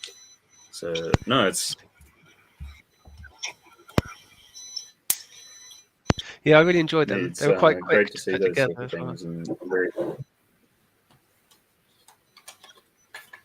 Yeah, because as much as what it's nice having mocks and getting sort of what I sort of describe as density, like really lots of details and greebly and things like that. One, if you don't have the pieces, it's a slow process to then have to go, okay, right, this is what I need. I'll do an order. Do I need this? What else? Da da da da da. And then it builds up the expense as well, like doing. Yeah, especially with those because I don't use like Studio or anything like that, like digital. So I'm just like, well, maybe I'll need this piece. That piece looks interesting. I'll get that just in case. And I end up, it's probably like 50% of the stuff I buy on Booklink I haven't used. I'm sure I use it at some point, but I didn't use it for its intended purpose. Yeah. But yeah, those are really cool because I could just use the bits I had. I mean, actually, well, to be fair, I did order some Marvel figures. I went a bit mad on that. I thought I'd go out of my Marvel phase and then got back into it. But yeah, I could knock those out. They were, took like, I don't know, 3 or 4 hours to do each one of them. So I think I did 4 over the space of a week. And they were in between bigger builds, which is just a nice, like, in between. I tend to either build a set or make something smaller in between bigger mocks I do. Just to sort of switch things up. So Yeah, exactly. I suppose that's the thing with the big mocks. You work on them for quite some time, and then by the end of it, it's like, yeah, it'd just be nice to knock over something quick and simple and get some satisfaction. Yeah, exactly. After the inevitable tidy up, though, I make quite a lot of mess, and yeah, that's what I've got. I'm ignoring at the moment, but yeah, that'll be coming. It's over there somewhere. Yeah, I've stashed it away. It's fine. And is there any particular reason why you don't use the digital tools? Is it just something you've never quite branched out to, or are you just adverse to it? Yeah, well, I don't think I'm against it in principle or anything. It is quite nice to just. I do like just doing it straight with the pieces, but at the same time, it's probably better for budget to start on digital, and you can kind of probably put ideas together and know, like, right, okay, I'm going to need these pieces, and I don't need to go and buy however many others that are going to be useless in this case. But at the same time, it's another thing to learn, and part of what I like about Lego is that I'm not staring at a screen, and I'm building something. I've got something to show for it. Like I work in front of a screen all day, so I'm quite happy to get away from it. Right. Plus, then you can see if something works or doesn't work, and you want to change it. You can just go back and change it instantly. Yeah. I think with the digital stuff, one of the benefits is that you can get instruction manuals out of it. Because I do want to try and make instructions for like trees, especially because I know when I was learning, I'm still learning, but trees were like making a good tree. It doesn't seem like there's that many instructions on the internet, and you can make basic ones, but to make them look good and be stable, seems like no one's tried that yet, I don't think, from what I've seen at least. Yeah, no, that's certainly when I've been trying to do some trees and things like that. Like you say, if you want to get some basic ones and things like that, there's plenty of them out there. But once you start getting into things which are more detailed and complicated, that they don't seem to exist. Now, whether that's, I get a bit of a sense that by the time you actually, like, say your tree that you've done for the zombies one, like, there's a ton of work which has gone into that, and you're at that point now where to make the instructions, because you've had to figure out what will make it stable and everything like that, you have to pull the thing apart. And certainly also too, when you get trees, the nature of them sometimes with foliage patterns is they are on weird angles. Yeah, and that's like, especially with, because I do like the natural kind of stuff and like trying to hide the straight edges. So there is an element of like you've just got to wing it really and see what works, because you're working against the nature of Lego, I suppose. Yeah, with the brick system, and then I find when you're sort of doing some of these things, you need the asymmetry, or just not so much the randomness of it, but the organic sort of shapes and things. So it's not like sometimes you can do one thing and then it's like, right, I've got 4 sides, so I'll just do that 4 times exactly the same. You need to have the slightly different nature just to make it feel more organic. Yeah, exactly. But yeah, it has given me ideas on how to potentially make stuff a bit more repeatable. It's the core, getting the core strong, and then the rest is hopefully fairly straightforward. Yeah, because I liked with that tree, with yours, the way that you gave it the bulk, because you've used a couple of the 4x4 round circular brick pieces with the Technic pins in them. Yeah. And then from what I can see, kind of built off that, but then sort of used a couple of them to give it that strength to pull it all back together. Ironically, that's where the weak points are, because with the smaller bits, you can interlink them more, and you can kind of build on different levels and like slot it all together, as it were. But when you get one of them, suddenly it's just like a flat bit, and there's like an easy break point. So it was those pieces that caused me to have to reinforce like with Technic beams on the back. Okay. Does that make sense? That Because it's a larger surface area, but it's just flat. Or, as it were. With it there. Okay, because I just don't have any of the pieces handy. Does it have like an axle slot in the middle of that circle piece? I don't know. Let me see. I might have one. Actually, no, I use them. I don't think so. I want to say no. Or if it does, I haven't used it. Because I guess it would only work. I was if just you've got thinking when more you of those pieces. So just trying, because I think I saw in yours you'd use some of the 2x2 then rounds. So at least if it did have an axle through the middle, because that round bit, that would possibly enable you to have a longer Technic axle running through it. Yeah. Okay. But no, because certainly when I saw that you'd done that, I looked on Bricklink, and those pieces in the reddish brown are actually really rare. Which pieces they say? What, those round? Yeah, the round, the round 4x4 like brick pieces. Okay. Yeah, I don't know. I think I got them a while ago in my first foray into mocking, and that was when I was just buying as much reddish brown stuff as I could. I think I must have just got lucky with that. So it's you bought the supply. I've got about 500 of the 2x2, actually reddish brown ones of these, the 2x2 round plates. Yeah, I've got so many of them from that, which I don't know if I'll ever get through all of them. Use them all up again. Yeah. Ian, building or getting things in stews of pain, constantly rotate. Yeah, no, it is. I've found that too.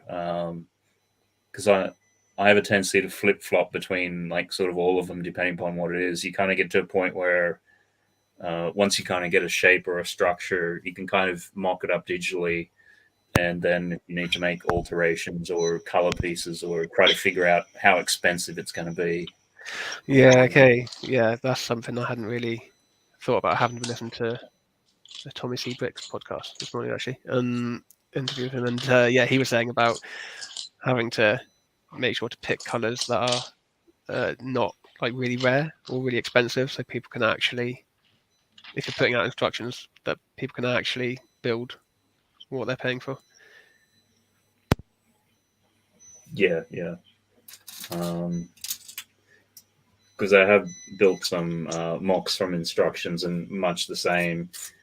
You come across some of them, and they've just used these really rare and expensive pieces, and it's like, oh, okay, that piece is £15, and it's like, wow, okay. It's kind of critical, and there's no sort of close substitute, and it works, but it's expensive. So, what was the you mentioned Tommy C. Bricks? What, he has a pod? I didn't think he had a podcast. This was an interview on. This was with Callie Bricklick. Oh, okay. I'm pretty sure I've listened to that one, which, I mean, it's probably a nice little segue into a different idea.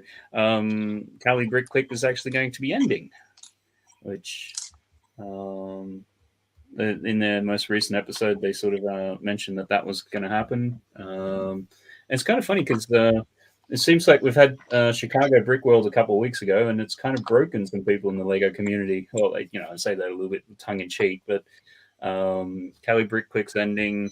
There's been some big changes within Brick Hive's sort of Good Morning Brick World and a few other things. Yeah, I don't know if it's the summer. Breakups happen in the summer, right?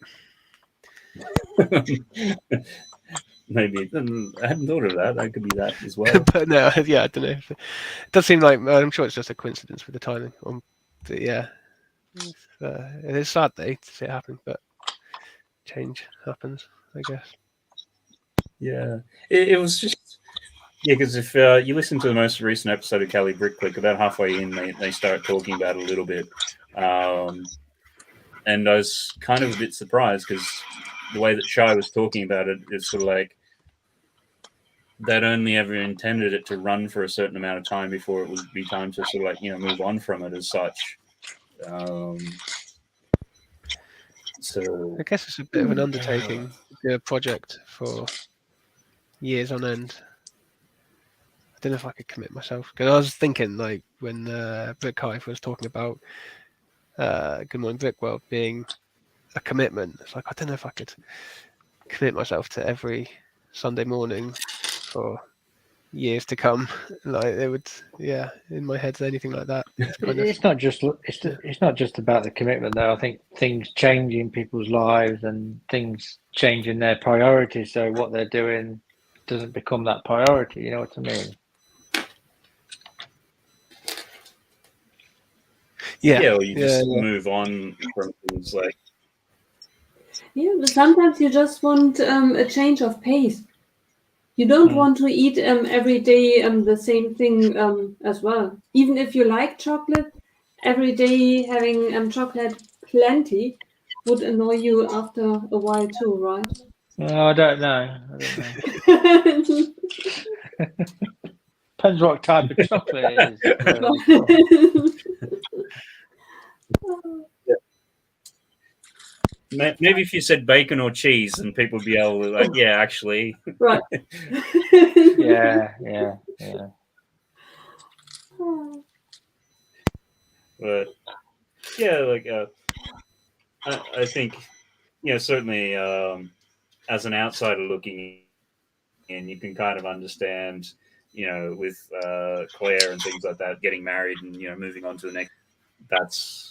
That's going to happen, and it's kind of even with Tech there. I remember when Tech and Claire and I'm Bored Toys, they would do their mockumentary, and I really enjoyed that. And that sort of, as you say, times just moved on, and they sort of moved on to other things.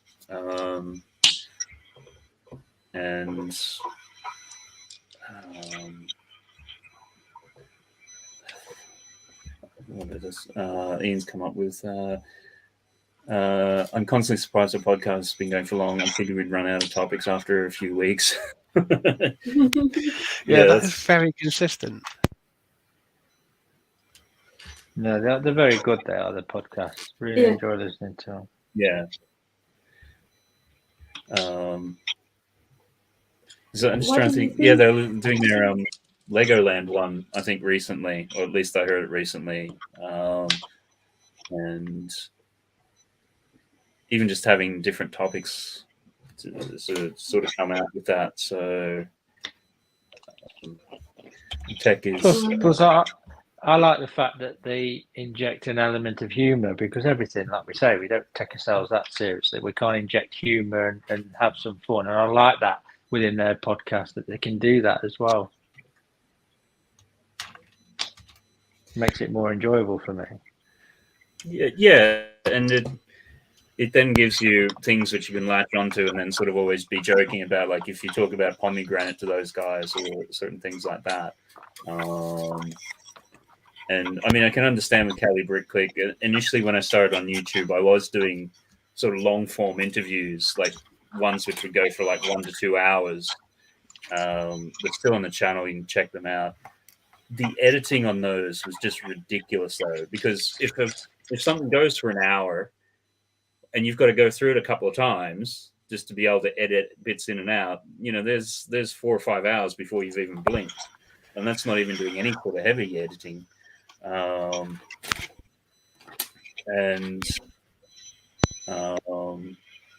I think, as I sort of said, they benefit from seasons. That's why I sort of sometimes, originally years ago, sort of done this as a series of live streams. Usually it was a Saturday night and things like that, and pretty much doing it every week. And you did get to about 6 months in or something like that, and it's just like, I need a break. Like every Saturday night, like the same sort of thing.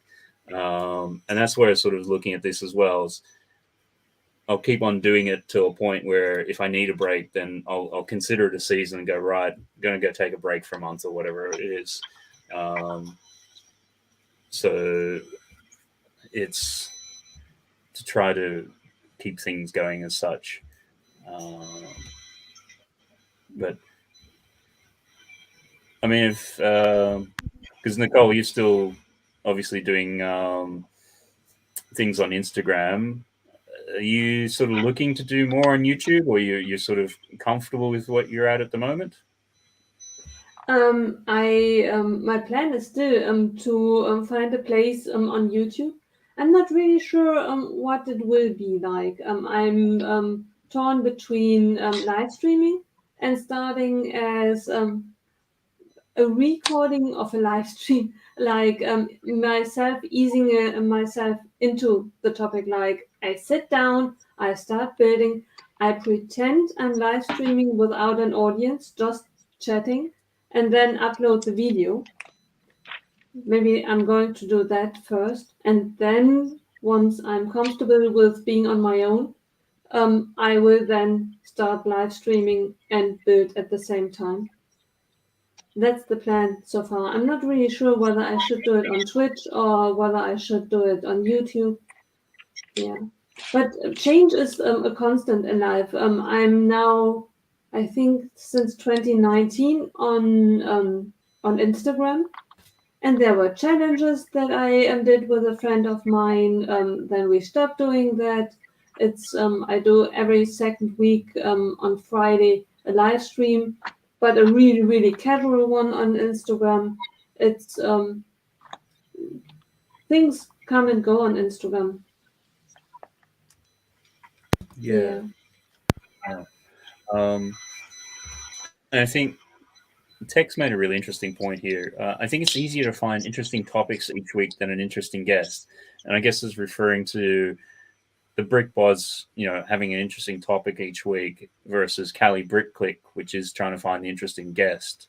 And to schedule it. Right.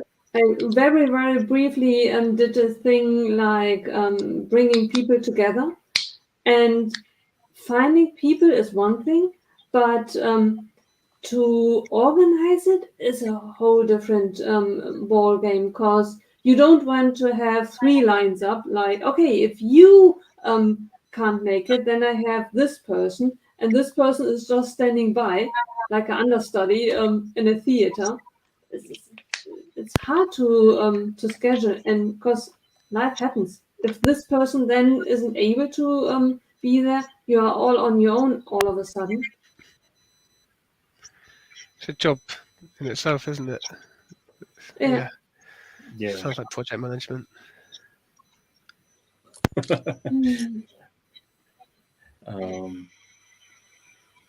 I guess the flip side of that, though, is I think if you've got guests, if they got strong enough personalities, well, not so much strong enough personalities, but they've somewhat got a name for whatever reason, then that video probably has a longer tail, because you'd search out for that person and then you'd be interested in hearing, an interview with them and things like that. Whereas sometimes each week a topic may only be, topical, but it's relevant to that week. Like with the Brick Bods, one of the ones that they did recently was, reviewing the round 2 Bricklink designer sets and things like that. Like I wouldn't see that having a huge long tail in that 3 years time. Somebody would want to, go back to that. But, if you had an interview from, and even seen it, like, sometimes the Beyond the Brick with an interview with Jang or something like that, like, even years later, if you've never come across that or watched it the first time, you'll go back and watch it, if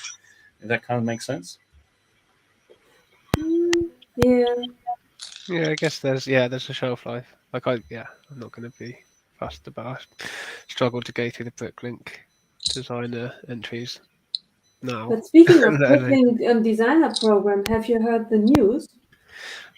Yeah, is this the well, I was going to say pop-up shop, the shop kind of thing? Yeah. Right. Yeah. What was I saw something about that? It's almost like they're gonna do like even like another third subset where Although, I mean, maybe Ollie, if you can explain your understanding of it. I haven't actually read into it much, but my understanding is that basically it's kind of like a shop, so people can sell their mocks, sell the pieces, which are like they get from Bricklink and Lego directly. I don't know if there's a third source, maybe just those two. But yeah, people buy the mocks, get the pieces for a mock with the instructions, and then can build it, rather than buying the instructions and having to source all the pieces themselves. Right.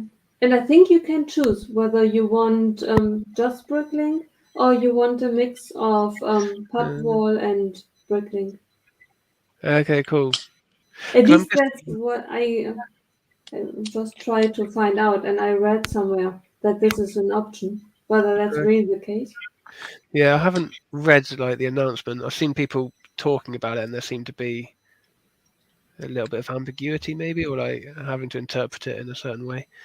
But it's a cool idea. I don't know how it works, and yeah, I don't know if there's certain like certain mocks that make it, or is it any mock that you can do it, or yeah, I don't know any of the logistics or anything like that. I think they are still selecting. It's not that every set ever released or shown on Bricklink Designer program is now available. I think they are still checking whether the parts are available and whether the mock or the set is used or available in future. It's cool. It's a really cool idea, though. It's really like, I think it sounds like a kind of finding their feet with like Bricklink, finding their feet with like how they're having to change or how they're changing things up with the designer program, and now with this as well, like actually giving mock builders like a platform to sell what they do, right, and make a bit of money back. Right.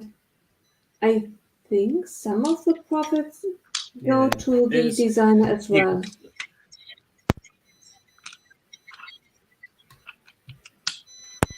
Okay. So I have to get into the Bricklink designer program. Because I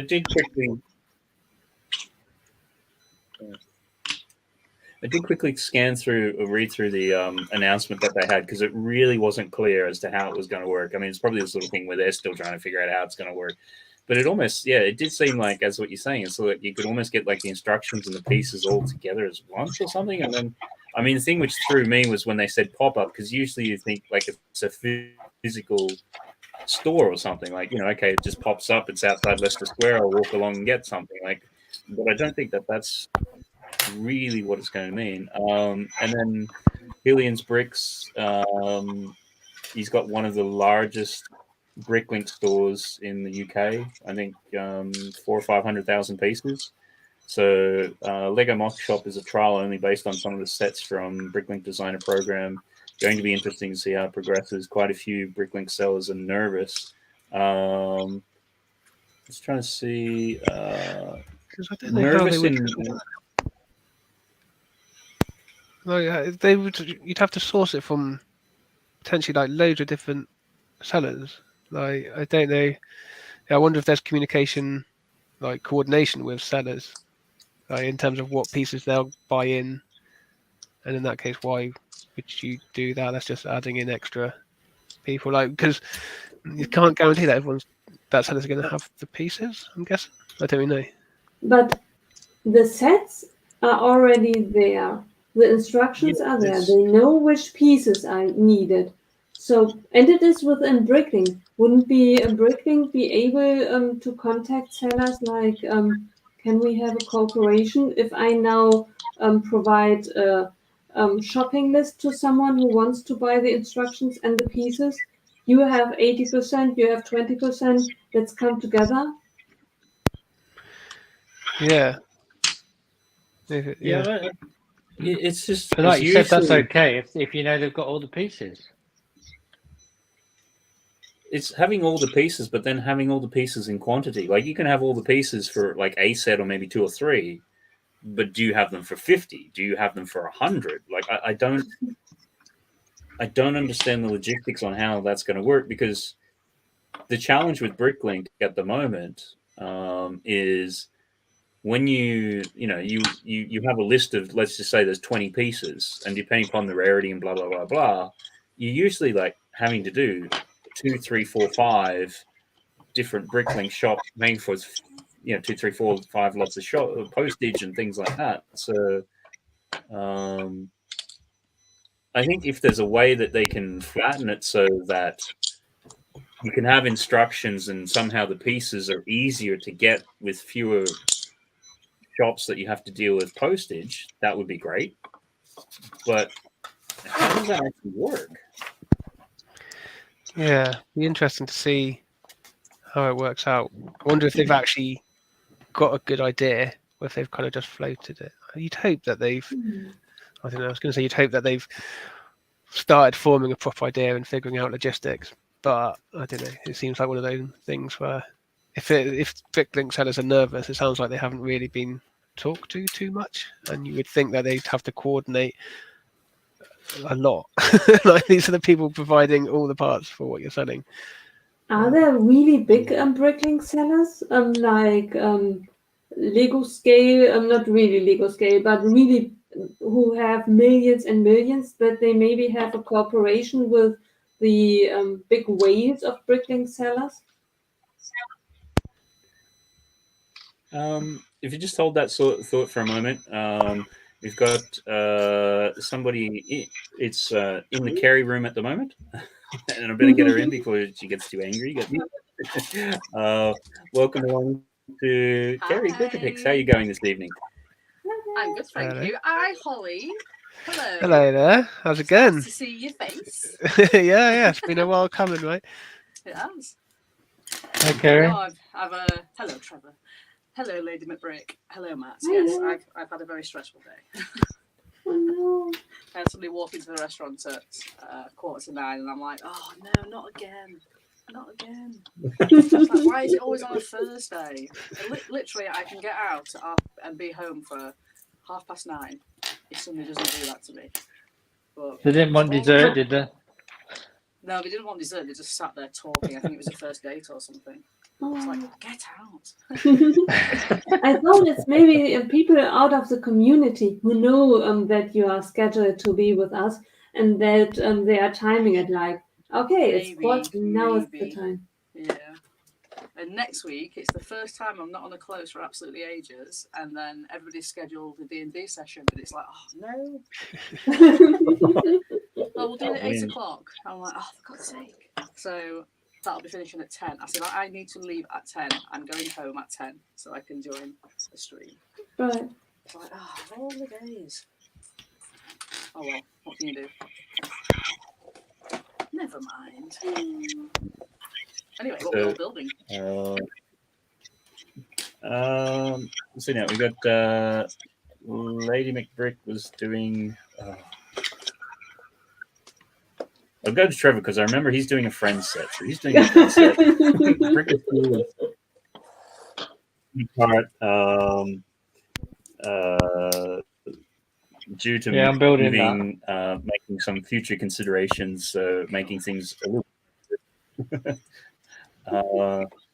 Lady McBrick. Oh, it happens every time. A little hint. I'm building it for quite a while now. The ring. Oh, is it? Yeah, this is Lord of the Rings. Then it'll be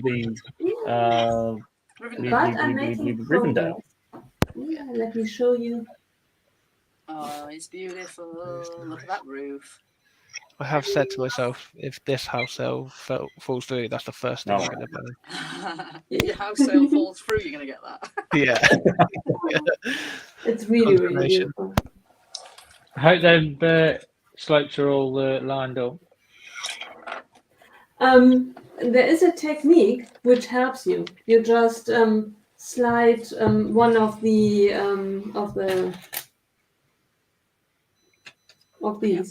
up and down, and then it's okay. Works that well for it, yeah. And maybe next week you can see me dive into the shadow box. Ooh, shadow building that or not opening it and selling it. I can't decide. I'm waiting for mine to arrive. It's been dispatched. I can't decide whether to sell it or keep it. Exclusive Mickey Mouse, though, isn't it? Oh, no. Yeah, I'll build it. There we go. It does look like a cool build. That projector looks good. I've been surprised how much I've liked the Disney stuff that's been coming out. I'm not really a Disney person, but yeah, it does all look very good. Yeah, sometimes with that, you're sort of like, oh, I just hope this 100 years, you know, they're just doing it all for the 100th, and then after that, next year, they'll just go back to normal. I don't know. Disney's a powerhouse. Yeah.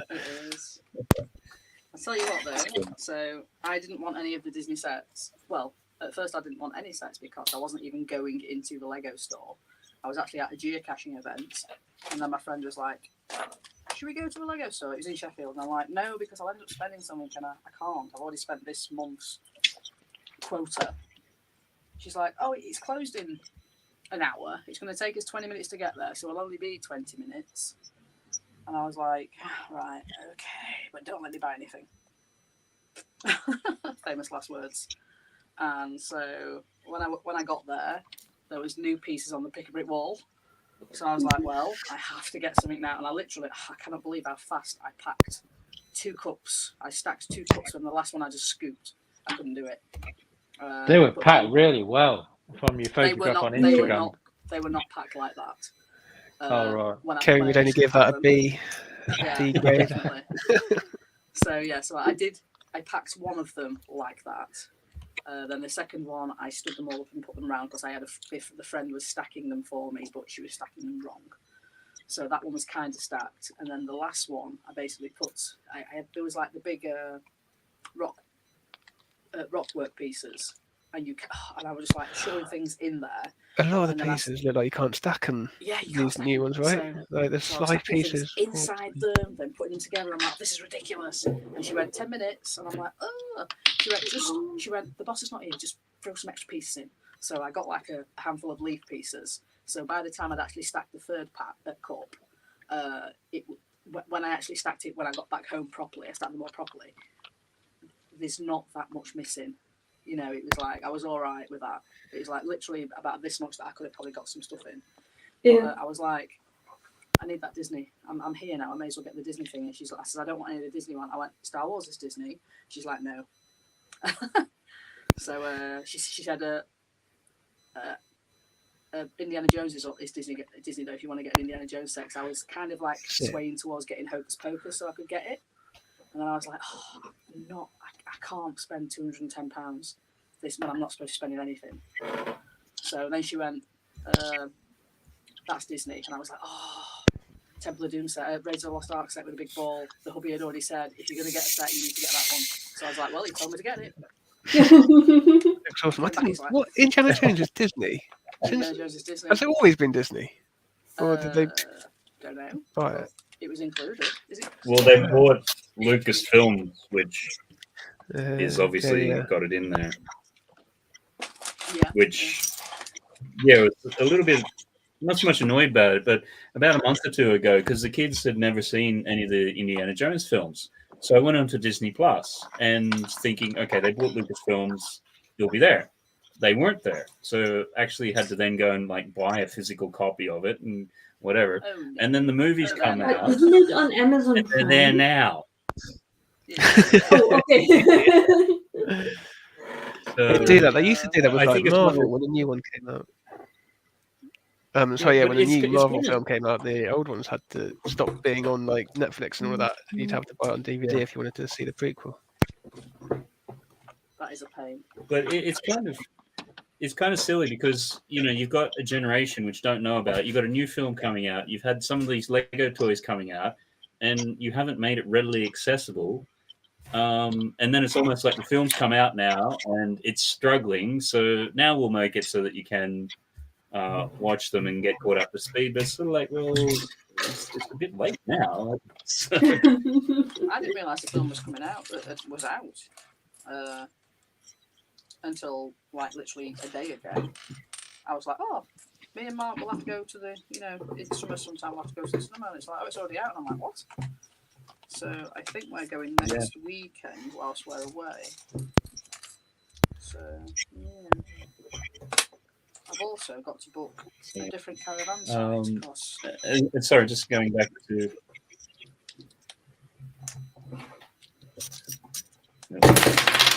Oh no. Finishing up a thing that Nicole asked before, just before Kerry came in, about the size of bricklink sellers and things like that. At least, I think in the UK now, there's about 1,500 shops based in the UK. There's probably, I think, only about 2 or 3 which have over 1 million bricks. And then, yeah, as Hillian sort of said, you've got one which has got around 3 million. Obviously, different countries have different things. Like, there's some really big shops in America and things like that. But I guess it's the sort of thing, unless you're sort of up around that million mark, you're generally not doing it full time. Yeah. But certainly once you are with more than 1 million bricks. sort of doing it full time, and at that, you've obviously spent a lot of. And maybe you don't even need to. The longer that I think about it, I guess that the Bricklink designer program, if you buy something, a set with the pieces, they probably will not contact 50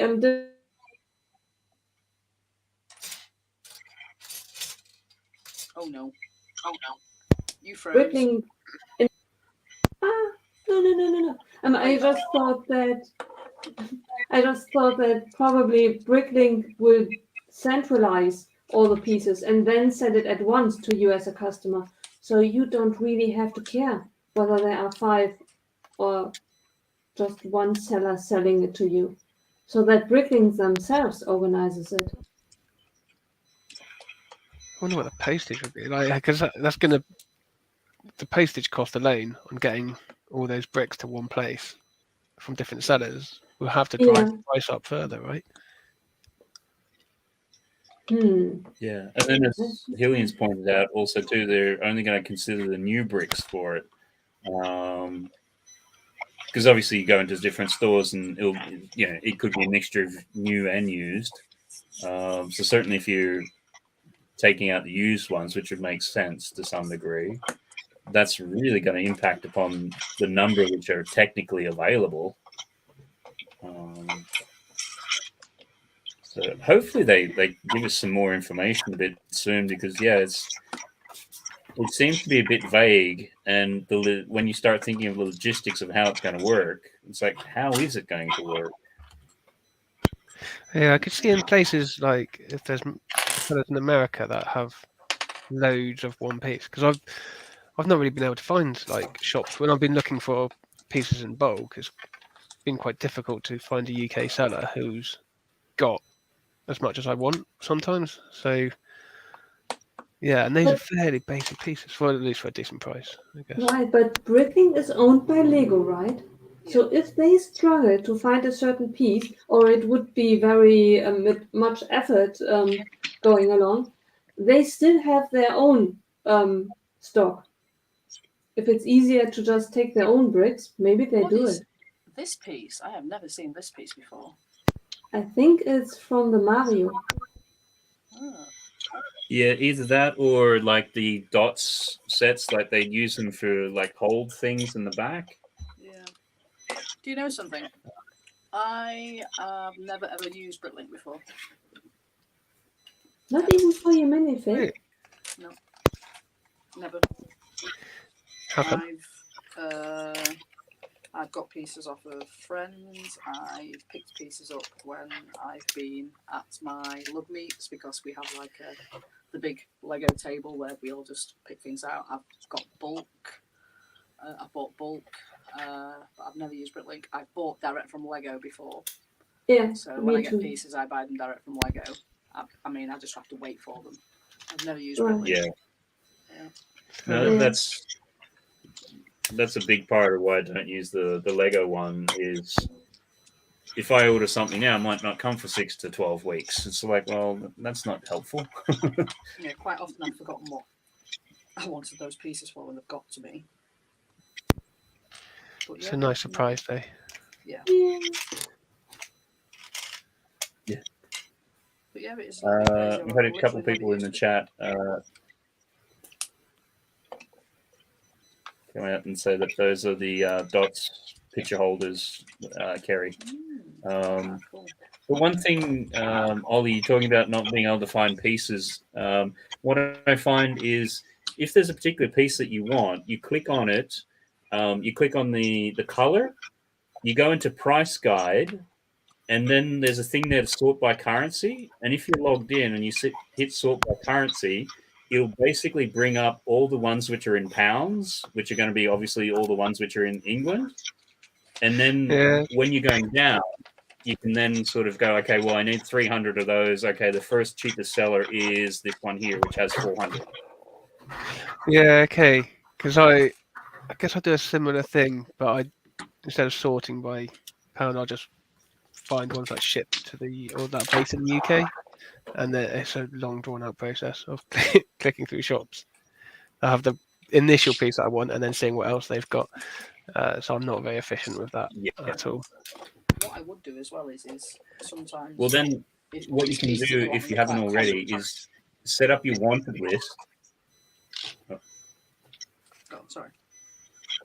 Sorry, you can set up your wanted list. So if you find the the one that you want in bulk. So if you wanted the one for like 300 pieces or whatever, you'd find that one, go into the store, and then you can go, and when you go into the store, you can click on wanted list, and then you can tick on just the wanted list that you have, like the pieces, and then it will show you in the store all those pieces that are on your wanted list.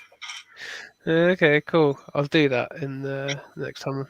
I've got to not go on Bricklink for a while. It's a dangerous place for me.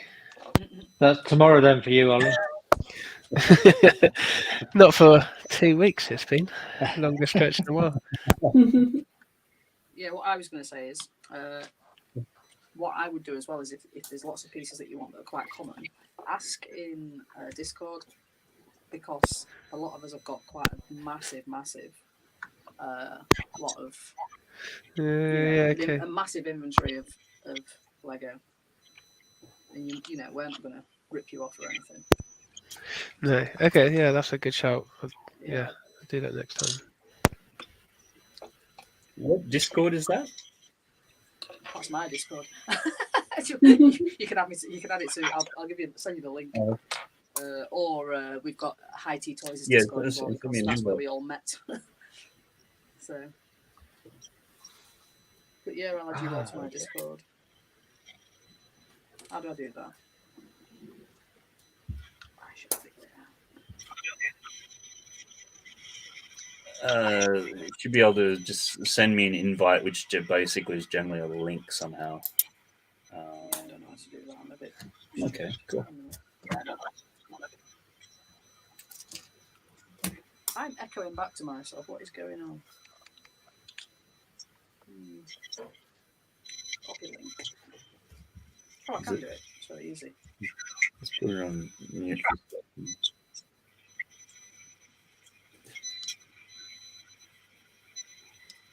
No, I don't think that's Kerry echoing back. It could be somebody else. No.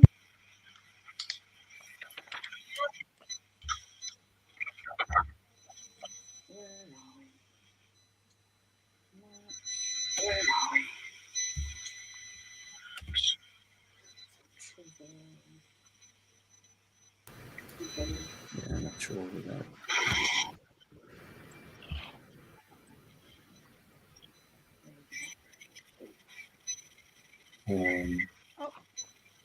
Oh yeah, you already in my Discord? I can't remember. You all right? Yeah.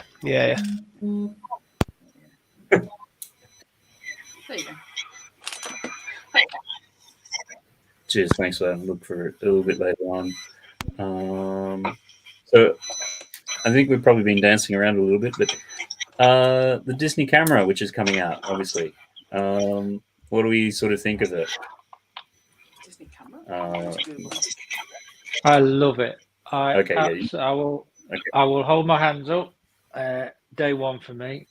Absolutely, it's right up my street. I can see it on my new set of bookshelves. I think it's and the way that they've got the Walt Disney minifig, and you can actually mount him inside the actual camera. I'm interested to see how they do the film.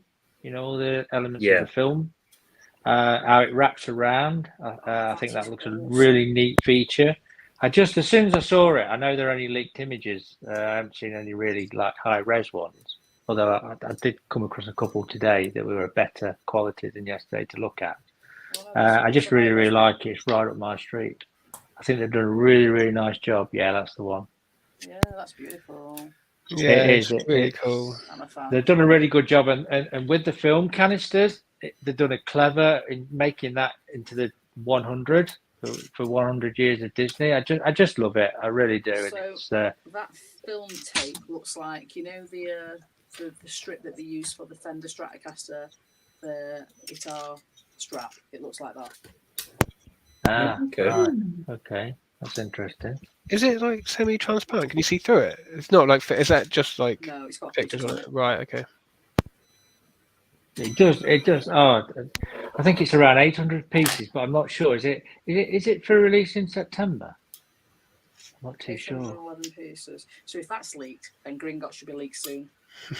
Yeah, not long. Not long now, Kerry. Not long now. Forget about that. Let's get to the important leaks. Gringotts. I wonder if they managed to keep that one under wraps. They haven't done anything else this year. They did the train though, to be fair, last year. Yeah, there have been one or two things this year, haven't there? I can't remember what off the top of my head. Yeah, the Fortress. Yeah, the Fortress was one which just came out of nowhere. What about the Corvette? I didn't see that coming. I think there was a room. Yeah, that was another one. Well, I didn't get the rumor then. But yeah, I do that Disney camera. Yeah, I do really, really like that. The trouble is though, if that's coming out on the 1st of September, I'm not too sure. Just guessing. I really love the new Harry Potter, the diorama set that they're bringing out, and that poses a problem because it's like, they just bring out too many good sets together. This has happened all year. There's so many good sets that I know. can't afford to buy.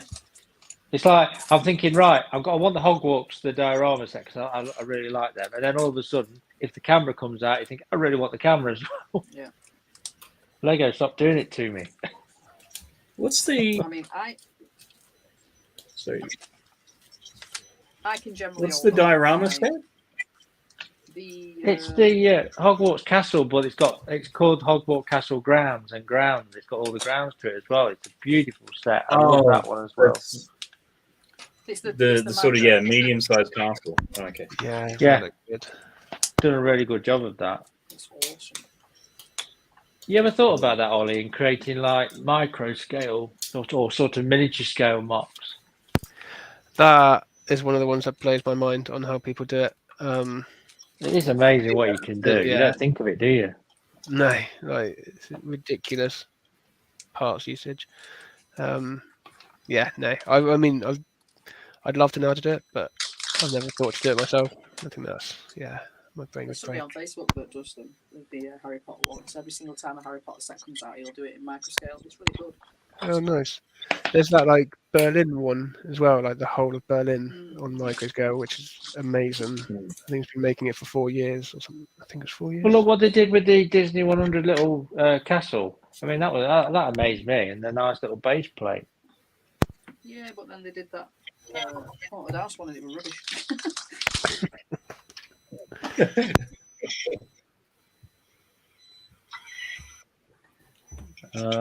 See you later, Monarch. Thanks very much for stopping by. Hope that you have a good evening. Take care, Monarch. Speak soon.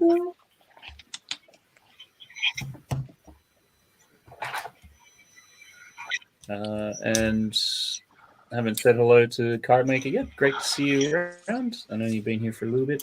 I want to see what Gringotts is like. Big Harry Potter fan here too.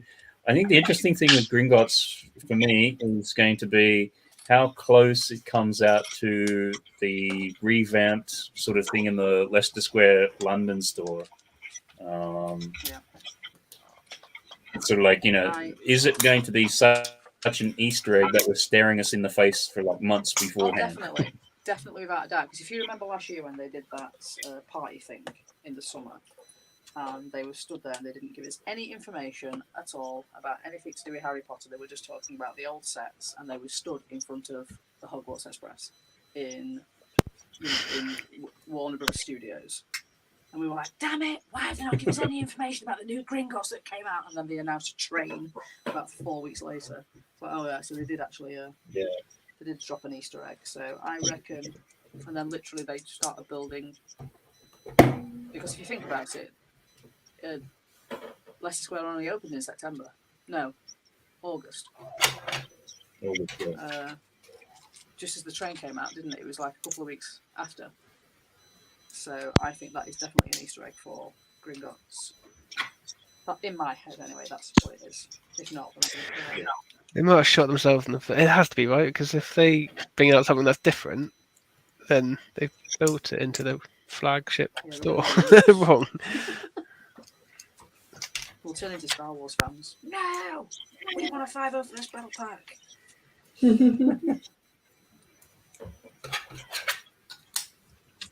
Are you going to get the gunship, Kerry? The Coruscant? No. Coruscant? I don't collect Star Wars. Oh, yeah. I don't Fill in collect that Star one. Wars, I promise. No. I mean, I do... With Star Wars, I will collect the busts and the dioramas. I'm trying not to pick up ships because I have too many. There's 1, 2, 3, 4, 5, 6, 7, 8, 9, 10, 11, 12. There's about 15 ships there that I don't collect, so 16, 17. Oh my god, 18, 19, 20, 21. Yeah, I've got a lot. There's 1, 2, 3, 4. There's 5 shelves of Star Wars stuff here that I'm 6, 7 shelves of Star Wars stuff that I need to get rid of at some point. Well, while we're talking about getting rid of things, I think Tech's trying to stir up some trouble here. Harry Potter's a dead thing. Shut up, Tech. That's why they're bringing out the new TV show, isn't it? So they can build more Lego sets. I'll pass it on. So Me and Tech are going to have a fight soon. I'm going to turn his baby against him. So, Tech, don't you have a...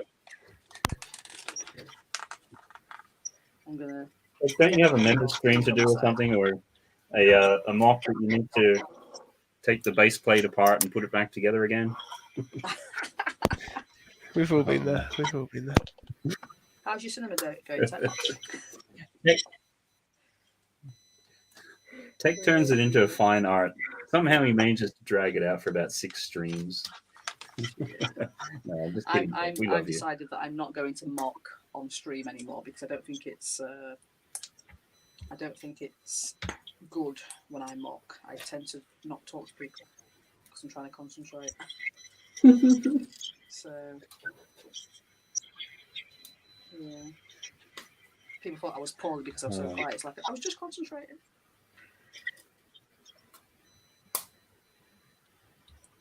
So it's just easier to build. Trevor, I think you're on mute somehow. I'll take you. Sorry, I thought I was talking over you then. I wasn't.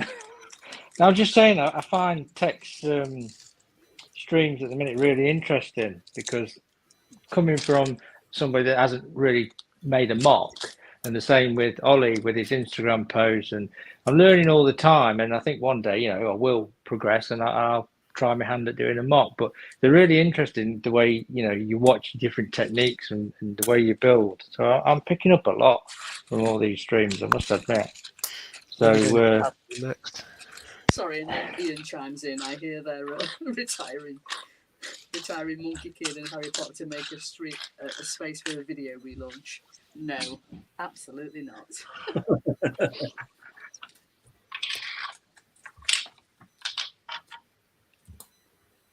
I mean, do any of you guys? So, do you mock on stream, Matt? or not? No, I generally don't, because my parts collection is about 3 different rooms.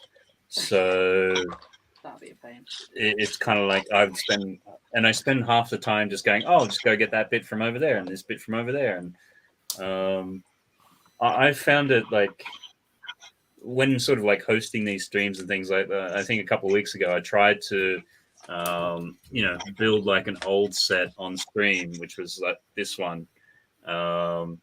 But very quickly, because it was an eBay sort of one, there was just parts that were missing. So it's kind of like, well, I know the parts are downstairs somewhere. Like I just can't. Although if things are glitching, I probably just, it's a glitch. I'll be back in 5 minutes. You see, my parts are around me here. They're all here. So my drawers are there. Drawers are there. Drawers are in front of me. Yeah. That looks ideal. Yeah, mine are in various places. Same room, but yeah, dotted around the room. Oh, and on the floor as well. A lot of stuff's on the floor. I need to clean this floor. It's ridiculous.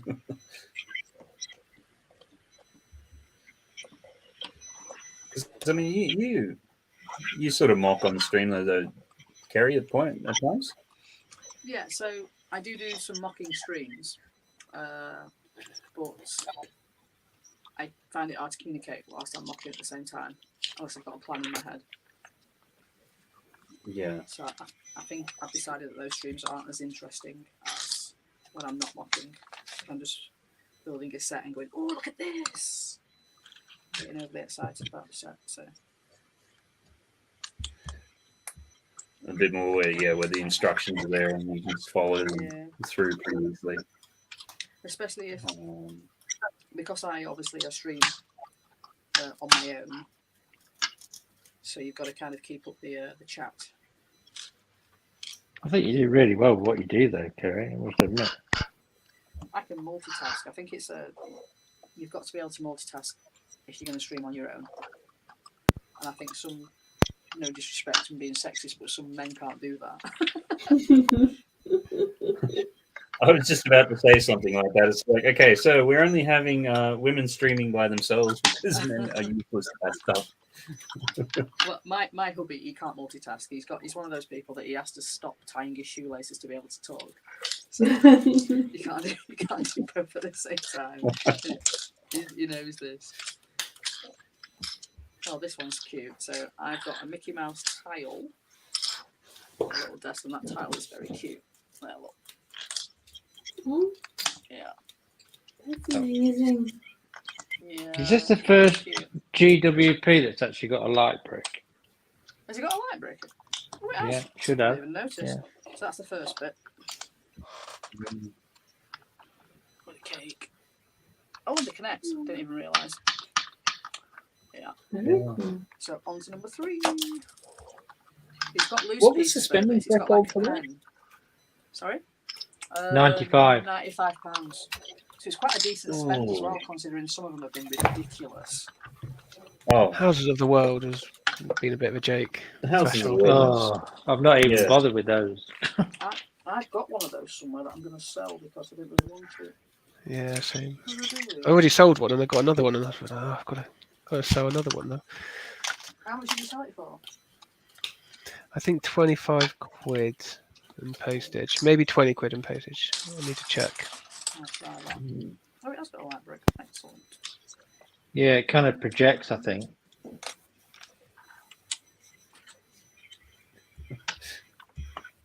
Yeah, because it projects a picture, right? Yeah, on the actual screen. Yeah. Do you know something? I've not actually looked. Also, as well, I have not put my reading glasses on, so I'm kind of doing this blind. I can see you guys because you're quite far away, but I can't. To see these pieces, I'm going to have to stand here to do it. So I'm literally doing this blind. It's hilarious. It's going all right. So we just sit there. It's like, why are you building on the Stranger House car? What? Yeah. Stranger Things. I mean. Oh, that's another set that I need to sell as well. That's in my. That's still sat in the middle of my Hogwarts diorama. Yeah, but do that when the fifth season comes When the film out. comes You'll out, yeah. maximize your value. Oh, do you know what Netflix have done as well? They are so mean. So me and my brothers and sister all had a family account, so it's 4 of us. So my brother bought the account, and we each had one piece. And now they've changed it where they're mapping your IP address, and if it's not attached to your household, you can't use it. So they turned my Netflix off. Yeah, They did say they were cracking down, didn't they? But it's not fair. We're the same family. Yeah, I saw a funny Blockbuster tweet about that. It's sort of like, oh yeah, we didn't care who you used to share it with. We just cared that you returned it on time. Yeah, exactly. So yeah, so now we each have to buy our own And separate Hillian's Netflix. Yeah. I think part of that would just go, you know what? Maybe we'll just cancel the account. That's it, yeah. I mean, I don't watch it that often, to be fair. I watch Disney Plus more. Yeah. I do, to be fair. I watch Disney Plus now with the kids more. Yeah. I had that when Mandalorian came out, and I just kept it. Yeah, well, my Sky is coming up to its thingy as well, and the only thing I've watched on Sky in the past year is The Last of Us. I literally do not watch it. Well, just ring them up and say you're going to leave, and then they'll come up with a better deal for it. Oh no, I did that last time. They don't really. I don't really pay for my Sky at the minute. I just pay for the broadband. I think it's like 26 quid for the broadband, and then they just give me free Sky because otherwise I'll just leave. But I literally just don't use it. Yeah. No, they're not as good with the leaving stuff anymore. Because we've tried that a few times. You've literally got to be going through and having the whole thing disconnected, and then at that stage they'll give you a call and go, "Oh, what can we do to get you to stay?" And it's like, we tried to have this conversation a month ago. Like, what are you talking about? Yeah, I mean, they check your. What they'll do is they'll dial in and check whether you actually do use it or not. Because they checked in and they went, "Oh, let's have a look what you watched," and then they went, "Oh, you don't watch it, do you?" And I'm like, "No, I don't." So you're not going to win anything. But it's yeah. I literally just don't use it. I don't really watch TV. I stream something, and that's about it.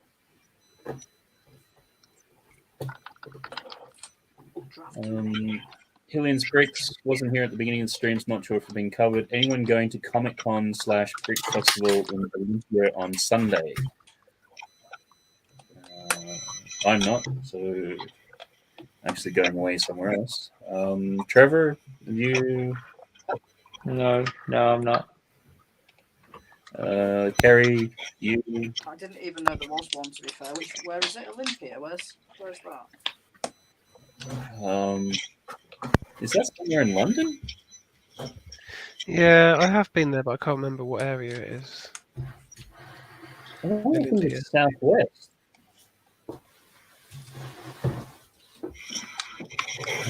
Tech's going to be a Brick Festival. Tech's saying that it's going to be at the Brick Festival. So. I think that seems to be. I think in Bournemouth that they're like doing it with Comic-Con as well. So I don't know if that's a thing they're starting to do. Because I guess it's going to automatically bring more people in. I had a guy from my lug asking if anybody could work at it for £100 cash. I thought that conversation. I thought you weren't even allowed to talk about Brick Festival in your log. So he's not in my log. He's in my old log that doesn't exist anymore. He's in Sheffield log. That's not actual log anymore. So. But yeah, they're a bit funny about it. Yeah, He didn't ask in my log. That would have been really bad. He asked on he asked on Sheffield legofans page. That's fair. It would have gone Avoided down the very danger. well. Yeah.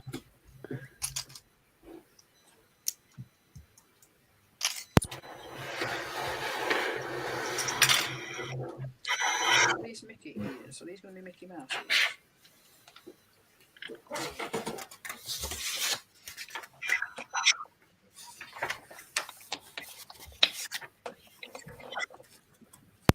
Okay. They both run my show masters. That's why. Okay, then that's interesting to know.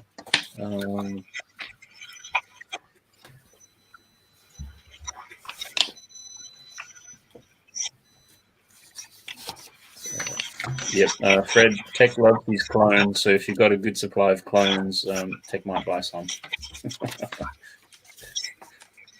Oh, so is the Comic Con run my show masters as well? Interesting.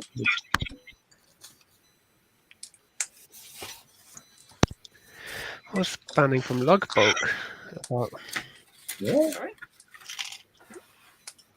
Tech saying that some of the people in your lug might not be the nicest. I am not even discussing this on the stream. It's not even worth it. Don't know who's watching. Yeah. If you know what I mean. Moving right along then.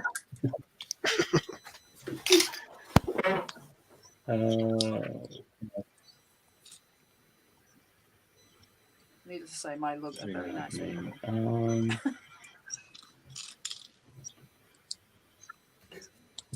Yes, definitely. What's the other thing? Just curious. Just talking about Disney Plus and those sorts of things. Do many people here watch any of the sort of Marvel shows or Marvel There's movies? a new one, isn't there? Something with invasion. Yeah, Secret Invasion. I've been watching that. I Is it watched good? Winter Soldier. Secret Invasion. Yeah. I watched half of Loki. I watched half of Wanda. Did I watch all of WandaVision?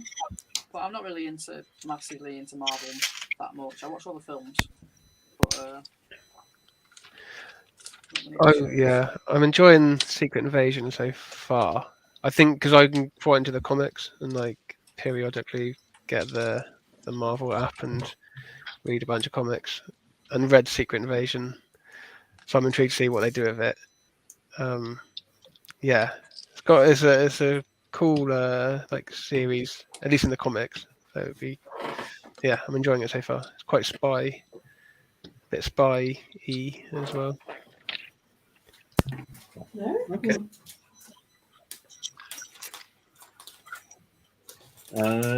Trevor, you much into the Marvel stuff? I like the Marvel stuff, but at the minute, Telly and me, I just don't have the time. I'm just at the moment, because I was in my stop motion mode. When I come in and the boys are in bed, that's what I'm doing. So I'd like to sit down and watch some more telly, but Lego just seems to invite me in a little bit more. So I do what I enjoy. So I think I've got too many hobbies. That's what it is. Yeah. I mean, have you, Ollie, been interested to see the new Guardians film? yeah, I would. Yeah, I would like to see it, but I'm not going to pay to go to the cinema ever again by the sounds of it. Because last time we looked, it was like £18 a ticket. Yeah, I mean, I think that was like a recliner seat maybe, but I think it's £15 standard where I am. £4 is it? Yeah, because I was like, well, you might as well just wait and buy it on Blu-ray when it comes out for half the price. Because it'll come out, well, it'll be on Disney Plus in 3 months anyway. So yeah. Sorry, Ollie, where is your accent? I can't place it. I'm from Bournemouth. Ah, okay. So southern. Yeah, no accent. I knew that actually. But no, it's expensive. £18 for tickets now.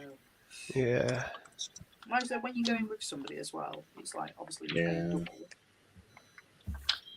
Yeah, that was it. Because I can't remember what we were gonna see something recently, and okay, no.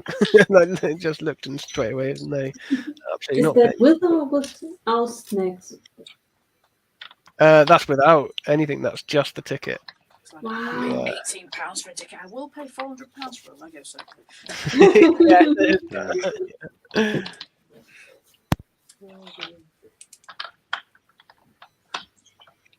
But snacks can be 15, 20 fast as well. Something to drink and nachos and popcorn. I'll take my own. I'll smuggle my own in. You don't even have to smuggle it in, to be fair, they'll let you. Yeah. We They just can't think we have stop to you, can smuggle they? it in. Yeah. Apart from they did stop me from taking a pizza in one time. I have seen someone take in a pizza to the cinema once. I was quite impressed. Yeah. Blimey. Yeah, full on like takeaway pizza. There must be a That's video kind on of that. I'd smuggle one of them in. But wouldn't that be annoying for the others to watch a movie and you smell some eat a kebab and others have a pizza? Then you get like hot dogs and nachos and stuff. Right, let me just show you this because this is so cool. So, Matt, put me on big screen. Oh no! Oh, Right, well, try It's again. coming. It's coming. Oh. One moment, please. You might have to turn your light off, Kerry, so we can see the full effect. Dim your lights, yeah. Right, one moment.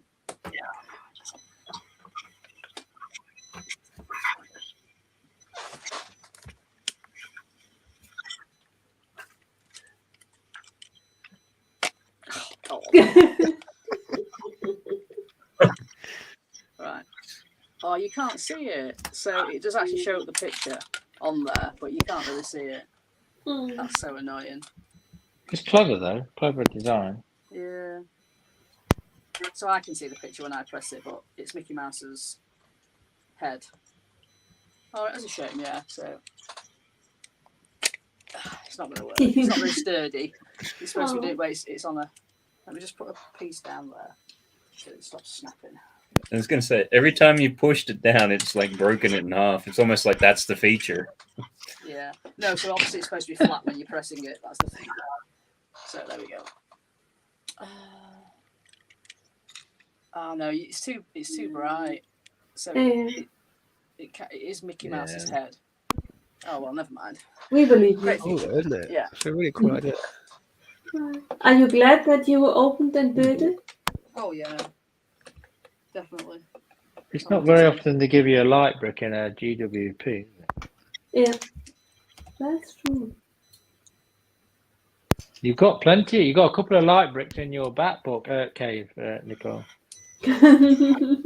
Very true. And I have a couple of them in the box when I was paranoid and took them out of the sets that I had bought and never put them in or took them out. I don't know why I was afraid that the batteries might leak into my Lego sets. It's a possibility, though, isn't it? You see it. You don't know how good quality the batteries are, right? You do see batteries leaking. Like if you leave a TV remote for years and find it, and yeah, they're in a terrible state. I assume you can change the batteries when they go, Ollie, can you? No idea. Maybe Maybe they've got screws. I think you can. I think I've seen someone saying you can. There are screws in it. It's just I thought that when it's embedded in the set, how likely is it for me to disassemble the set just to check what what state the battery might be? Yeah. I've got. I don't know what my oldest set is with a light brick in. Possibly Hagrid's. No, that's 2018. When did light bricks first appear? Oh, interesting. Anyway, so that's it finished anyway. There we go. Oh, nice. I saw tech saying about this GWP. Hasn't you got like 5 of them or something? And then you get like a little chair to sit in front of the. That is cool. As they go, to be fair, that's one I'd actually probably display. Yeah. Yeah, it's a nice set. Cool though. It's awesome. I thought I'd successfully avoided it. The Indiana Jones counts towards the spend threshold. It's like, that's interesting. Yeah. That's interesting they put that one in. Edge. Why not? I guess So Star Indiana Wars. Jones, I think Marvel. it's Avatar as well that you can buy, that you can get. Was it Avatar? There was two other things that I thought, oh, that's weird. Cool. But one was not Star Wars. Yeah. Too easy then, really, isn't it? But Indiana Jones is finally available from Amazon, and that made it impossible for me to buy it for the gift with purchase. I had to buy the Hocus Pocus, because at the moment the big Indiana Jones is 120 euros instead of 150. Well, that's good. Oh, you're going to make me cry now, aren't you? Because I'm going to go and check Amazon. But it's in Germany. You would That's have had to literally what I've buy postage.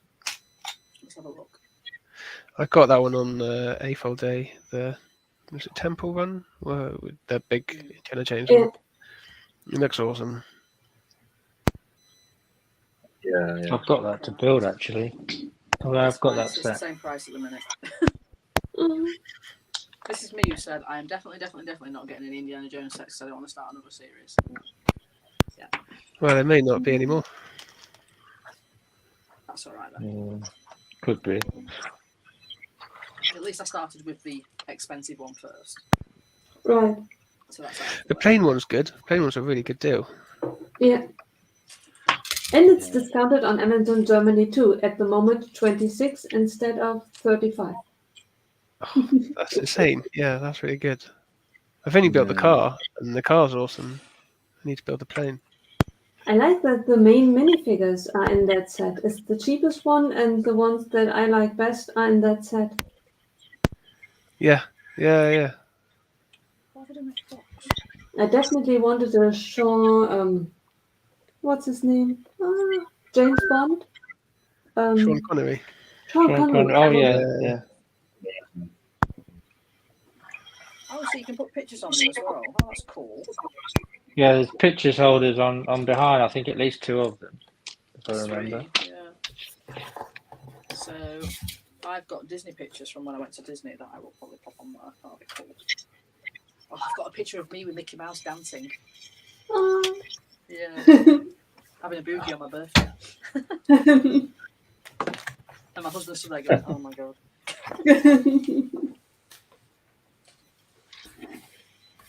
Well, there's a picture of when I walk down Main Street and he's like, if you cry, we're leaving. And I'm like, I can't help it.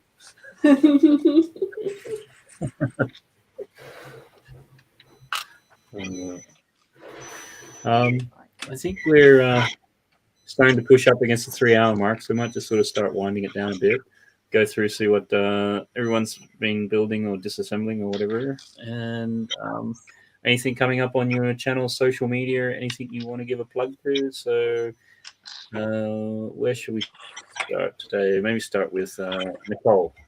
How's Rivendell going, and what's coming up for you? I hope I'm not destroying it. All right. Nice. It's nice, isn't it? That's beautiful. I absolutely love it. It's a lot of money, but it's a lot of bricks that you get as well, and it's so pretty. And the minifigs are amazing. I can highly recommend it. Other than that, I probably will finish it because there are not that many bags left anymore.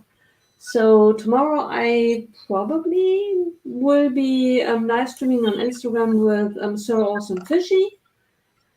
And then on Sunday, probably with Fat Blondie on YouTube. Yeah. But first, probably tomorrow, Instagram with me and Giao. And what time is that? That is 4 p.m. my time, would be UK time 3 p.m. 3 p.m. Okay. Yeah. Cool. Excellent. Certainly, hopefully you've got some of that still left to build next week when if you're around and on. It'd be good to sort of see that. I'm fairly sure that I vicariously. really, but I really think there are only 4 or 5 bags left. So next week probably will be the shadow box. Yeah. Shadow box. That. Okay. Well, then at least you'll have Rivendell finished, and then we can all admire it. Yeah, definitely. Cool. All right. And Brick Askew, it's been great having you on and finally being able to put a sort of a face to a name. So, Yeah, what have you sort of coming up either on your social media or displaying at shows or anything you want to give a plug to? Social media, I'll be putting up tomorrow the finished pictures of my zombie mock. That'll be on Instagram tomorrow and Reddit probably tonight. And shows, I've applied to display in September at Brick Festival in Bournemouth. But yeah, other than that, that's me. Okay, brilliant, excellent. Yeah, no, it's been great having you on, and yeah, thank you for having me. Yeah, everyone. No, it's been brilliant, and certainly anyone watching this back, I know we're sort of flicking through some of his Instagram account, and you can sort of see work in progress. And as sort of Trevor was saying, you can sort of pick up ideas and tips and tricks and things like that. So definitely worth checking out. And just going along now to Kerry. Obviously, you just showed us your Mickey Mouse you've been building. What you sort of got coming up? So I am actually on holiday for 5 days. Friday, Saturday, Sunday, Monday, Tuesday next week. So I'm actually, all my work is basically congregated towards the beginning of the week. So I'm working Monday, Tuesday, Wednesday, Thursday, because I work 4 days a week. So I'm going to try and stream on the Tuesday because I think I've got a half day. And like I said, on the Thursday, I will be on, but it'll be later. As for social media, I'll try. I generally post random things onto my Instagram. I don't think I'm really able to get a short out this week. I've just not got enough time. But other than that, yeah, I'll basically be just trying to stream. So I've missed streaming twice this week and last week through to work. So we'll just see. Yeah. But yep. So I think then. Oh, and I will be on London Calling on the 21st. So that is in 3 weeks' time though. So that we'll not talk about that. But yeah, it's a bit up in the air at the minute with what I'm doing. You know, it's okay. During summer it's outdoor activities, hobbies and things as opposed to indoor towards summer because I have like another hobby which is geocaching, and a lot of things are coming up. I'm doing like a duck race on Saturday to raise some money for charity and stuff. So yeah. Sorry, I know this is going a little bit sideways, but could you explain what a duck race is? Like what? It's basically a duck race. I have a lot of plastic ducks, rubber ducks. I chuck them into the runoff of a canal lock, and they've all got numbers on them. People buy a duck for £1, and if they win a prize. So it's a duck race. Is that okay? In a boat catching them. Yeah. Is that a national thing? Sorry? This weekend? Is that a national thing, like this weekend coming or something? Because I saw some No, charity people doing it, and they were talking about duck race. So no, down south. I've done it. So this is my 4th duck race. The first one I started with telling people to bring a duck and we'll have a duck race. That did not work because different ducks race at different speeds. So for the guy did say not to bring our own duck actually. Yeah, it's actually called Duck Wars as well because I normally do it on May the 4th, but it's a bit, you know, it was cold and rainy one year, so it's still called Duck Wars, but basically I have it on different days. So on the second one I bought what I call racing ducks, which are basically the same duck. Souped up. Sorry? They're not souped up. No, they're adapted because I put a Lego piece on the bottom of it so that because the first year I bought them, which was in 2020 I think it was, they filled up with water and it took a year for them to get empty out and I was still emptying the water out. So last year I stuck a bit of a Lego on the bottom of them so that they can't fill up. Last year I introduced the Duck Wars trophy. So let me see if I can get a picture of it. It's downstairs actually, which people have to bring it back when they win it. So they won it last year, then they have to bring it back, and it came back to me on Monday actually. There we go. So that's my duck horse trophy, and that's the guy who won it behind. And then this year I've introduced, so they get the trophy, the person that wins it gets the trophy, but they also get a medal, which I haven't got any, so it's down there. But yeah, so people pay £1 to participate. They can buy as many ducks as they want.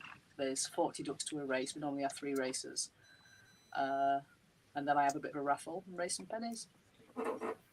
Very cool. Excellent. Yeah, brilliant. And what charity is that for? Can you say, or? No. It's for various charities. Last year it was for basically.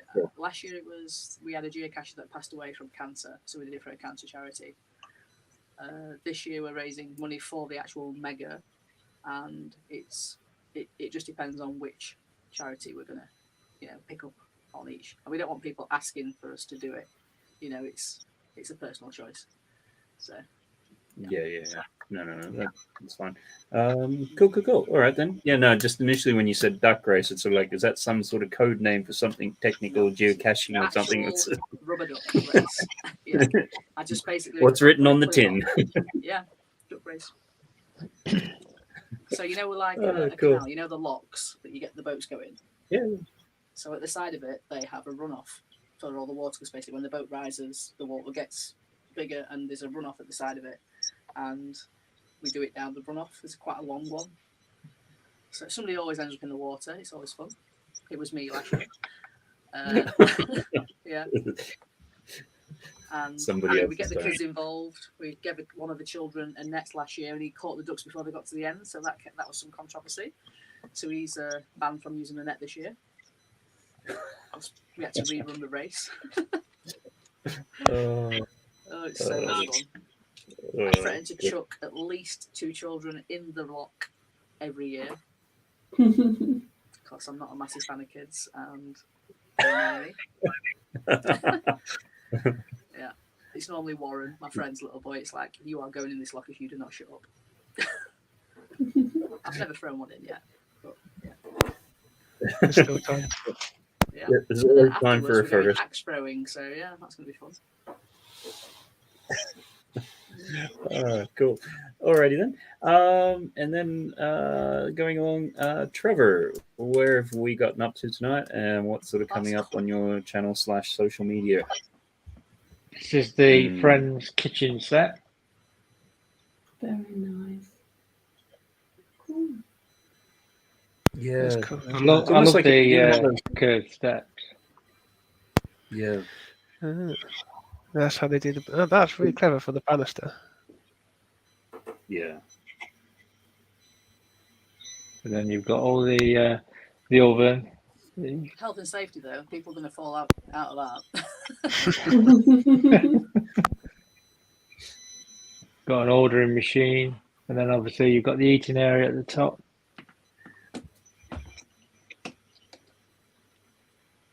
I love these. I love these plants. The way they do the pots and the plants. All different techniques. I love the foliage pieces. And like these are the ones that were in your Rivendell set, Nicole. Right. With the ferns. Yeah, it's really nice set. But yours are in a different color. They are yellow, aren't they? I think they're lime green. Oh, lime green. Lime green, yeah. Yeah, but mine are dark green. But yeah, really nice set this. Yeah. And then I'm got the community tower, which I don't know how it will arrange, but apparently you can take this off, and then the rest of the community tower sits on top of that. And I don't know where this will go, but yeah, I'll have to have a look at that. So is this your first ever Friends set, Trevor? No, my first ever Friends set is this one, which I just finished filming for the channel, a stop motion for, which is the amusement arcade. The beach amusement set. and it all just controls off one mechanism. You've got three elements going ahead, all in one mechanism there. Yeah, I didn't realise it did all of that. Like, Yeah. seeing the pictures. Yeah, you just turn. You've got a series of cogs which are all in there, all built, and then obviously you've got all your different axles leading off to the separate one. So you've got this one that slides, so you can fire the water at it, and you've got this little ship at the back. Then you've got the actual ride in the middle, which is quite a neat feature, and then you've got the surfer with little waves on the middle. So I've finished filming this. This has taken me a month to film as a stop motion, brick by brick. So I'm going to edit it. It won't be out this weekend, but do bear with me. I think in a week's time this will be ready, and I'm going to create a couple of shorts. So should have some good content from this. But it was really enjoyable. So this, Kerry, was my first friend set. That's my second, and then I'm going to do the tower. The only problem I've got with friend sets is the colours. It's I can't. It makes me anxious that all the colours in the friend set is. I know it sounds weird. I find them refreshing, to be fair. I do. I just find them refreshing, all the colours. I suppose I think I'm slightly autistic. That's why it just something happens when I look at the friend sets. I can't do it. There's too many colours in them, and it's the actual colours as well that I just can't. They're kind of they're like neon colours. Yeah. So it's yeah. They're very saturated colours. Yeah. For saying that my first friend sets, I'm enjoying them. So yeah. What do you think of the mini dolls? Different. In terms of stop motion, the only thing that annoys me is, whereas a minifig you can articulate the legs, the only part that you can bend are the arms and the torso. Yeah. You can't physically move the legs; they're just fixed. So that's something that I didn't realise until obviously I did use the mini dolls. But yeah, they're detailed, a lot detailed than I first thought they would be. Got noses as well. Yes, yeah, you're right. Yeah. So yeah, I'm enjoying them. Yeah. I didn't think I ever would do friends, but yeah, it's something I've started off. Like Matt said, you end up sidetracked into another series, and then into another series, and we've got Dreams coming up. Who's up for Dream? I do like the blacksmith looking one, but yeah, and the rest are cool, but one of them ones. If you can get into one. That shark ship one. Yeah, I think we're all going to end up trying one, aren't we? At some stage, we are. I know it. Nicole's going to have that big ship. I just know it.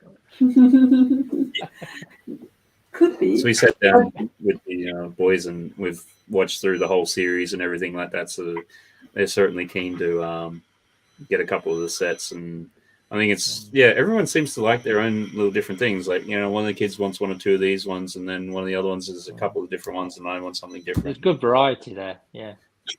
Yeah, and they've got a lot of these half curved pieces, which been using for tree trunks and things, and now they're coming in all sorts of different colors and whatever. So just from a purely parts perspective, there's some great parts and colors that are coming that we haven't had before. So hopefully between either Bricklink or Lugbolt, they'll start appearing a little bit more common, which start making weird color trees and things. So be good. Still not heard about Lugbolt. There you are, Ollie. A colourful forest. That's what I kind of tried on my last box before I messed up. I bought loads. I've got loads of different kind of leaf pieces now. So yeah, colourful forest. It's on the cards at some point. Cool. So just I've just been slowly working away on the sort of updated Galaxy Explorer. So kind of gotten that far. Really been enjoying this. No. If I hadn't been streaming, I probably would. It's just really, really interesting to sort of see where they've gone with modern pieces and things to do their spaceships as opposed to what we've been able to do in the past. And I mean, it's just really bizarre having, well, not bizarre, but being able to buy like in an actual set, like the classic sort of spaceman, as opposed to, you know, where's the other one over here?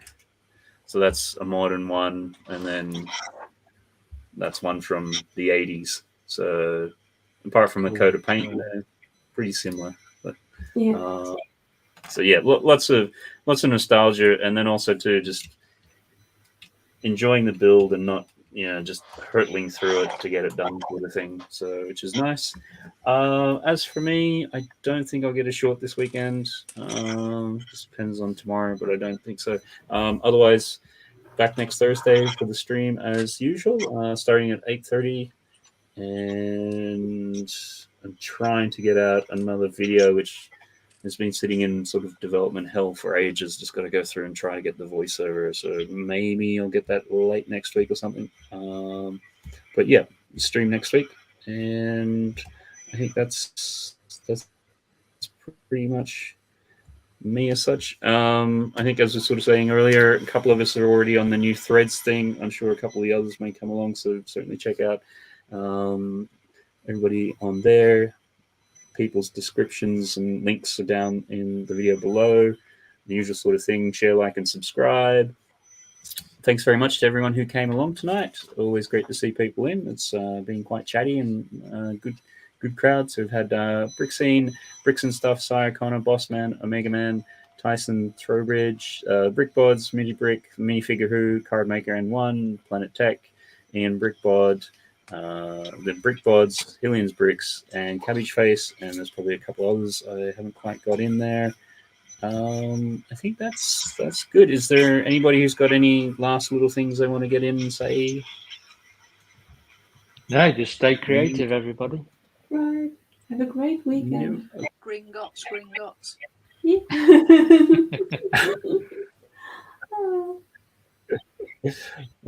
Cool. All right, then. Thanks very much for everyone who's been along. Thanks to everyone on the panel. Always appreciate you guys giving up your time and sitting and having a bit of a chat and turning everything over. And hopefully we'll see you all again next week as such. So have a good one.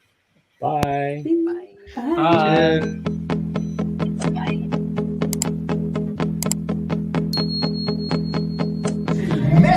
Mr. Bigger, give me a super duper.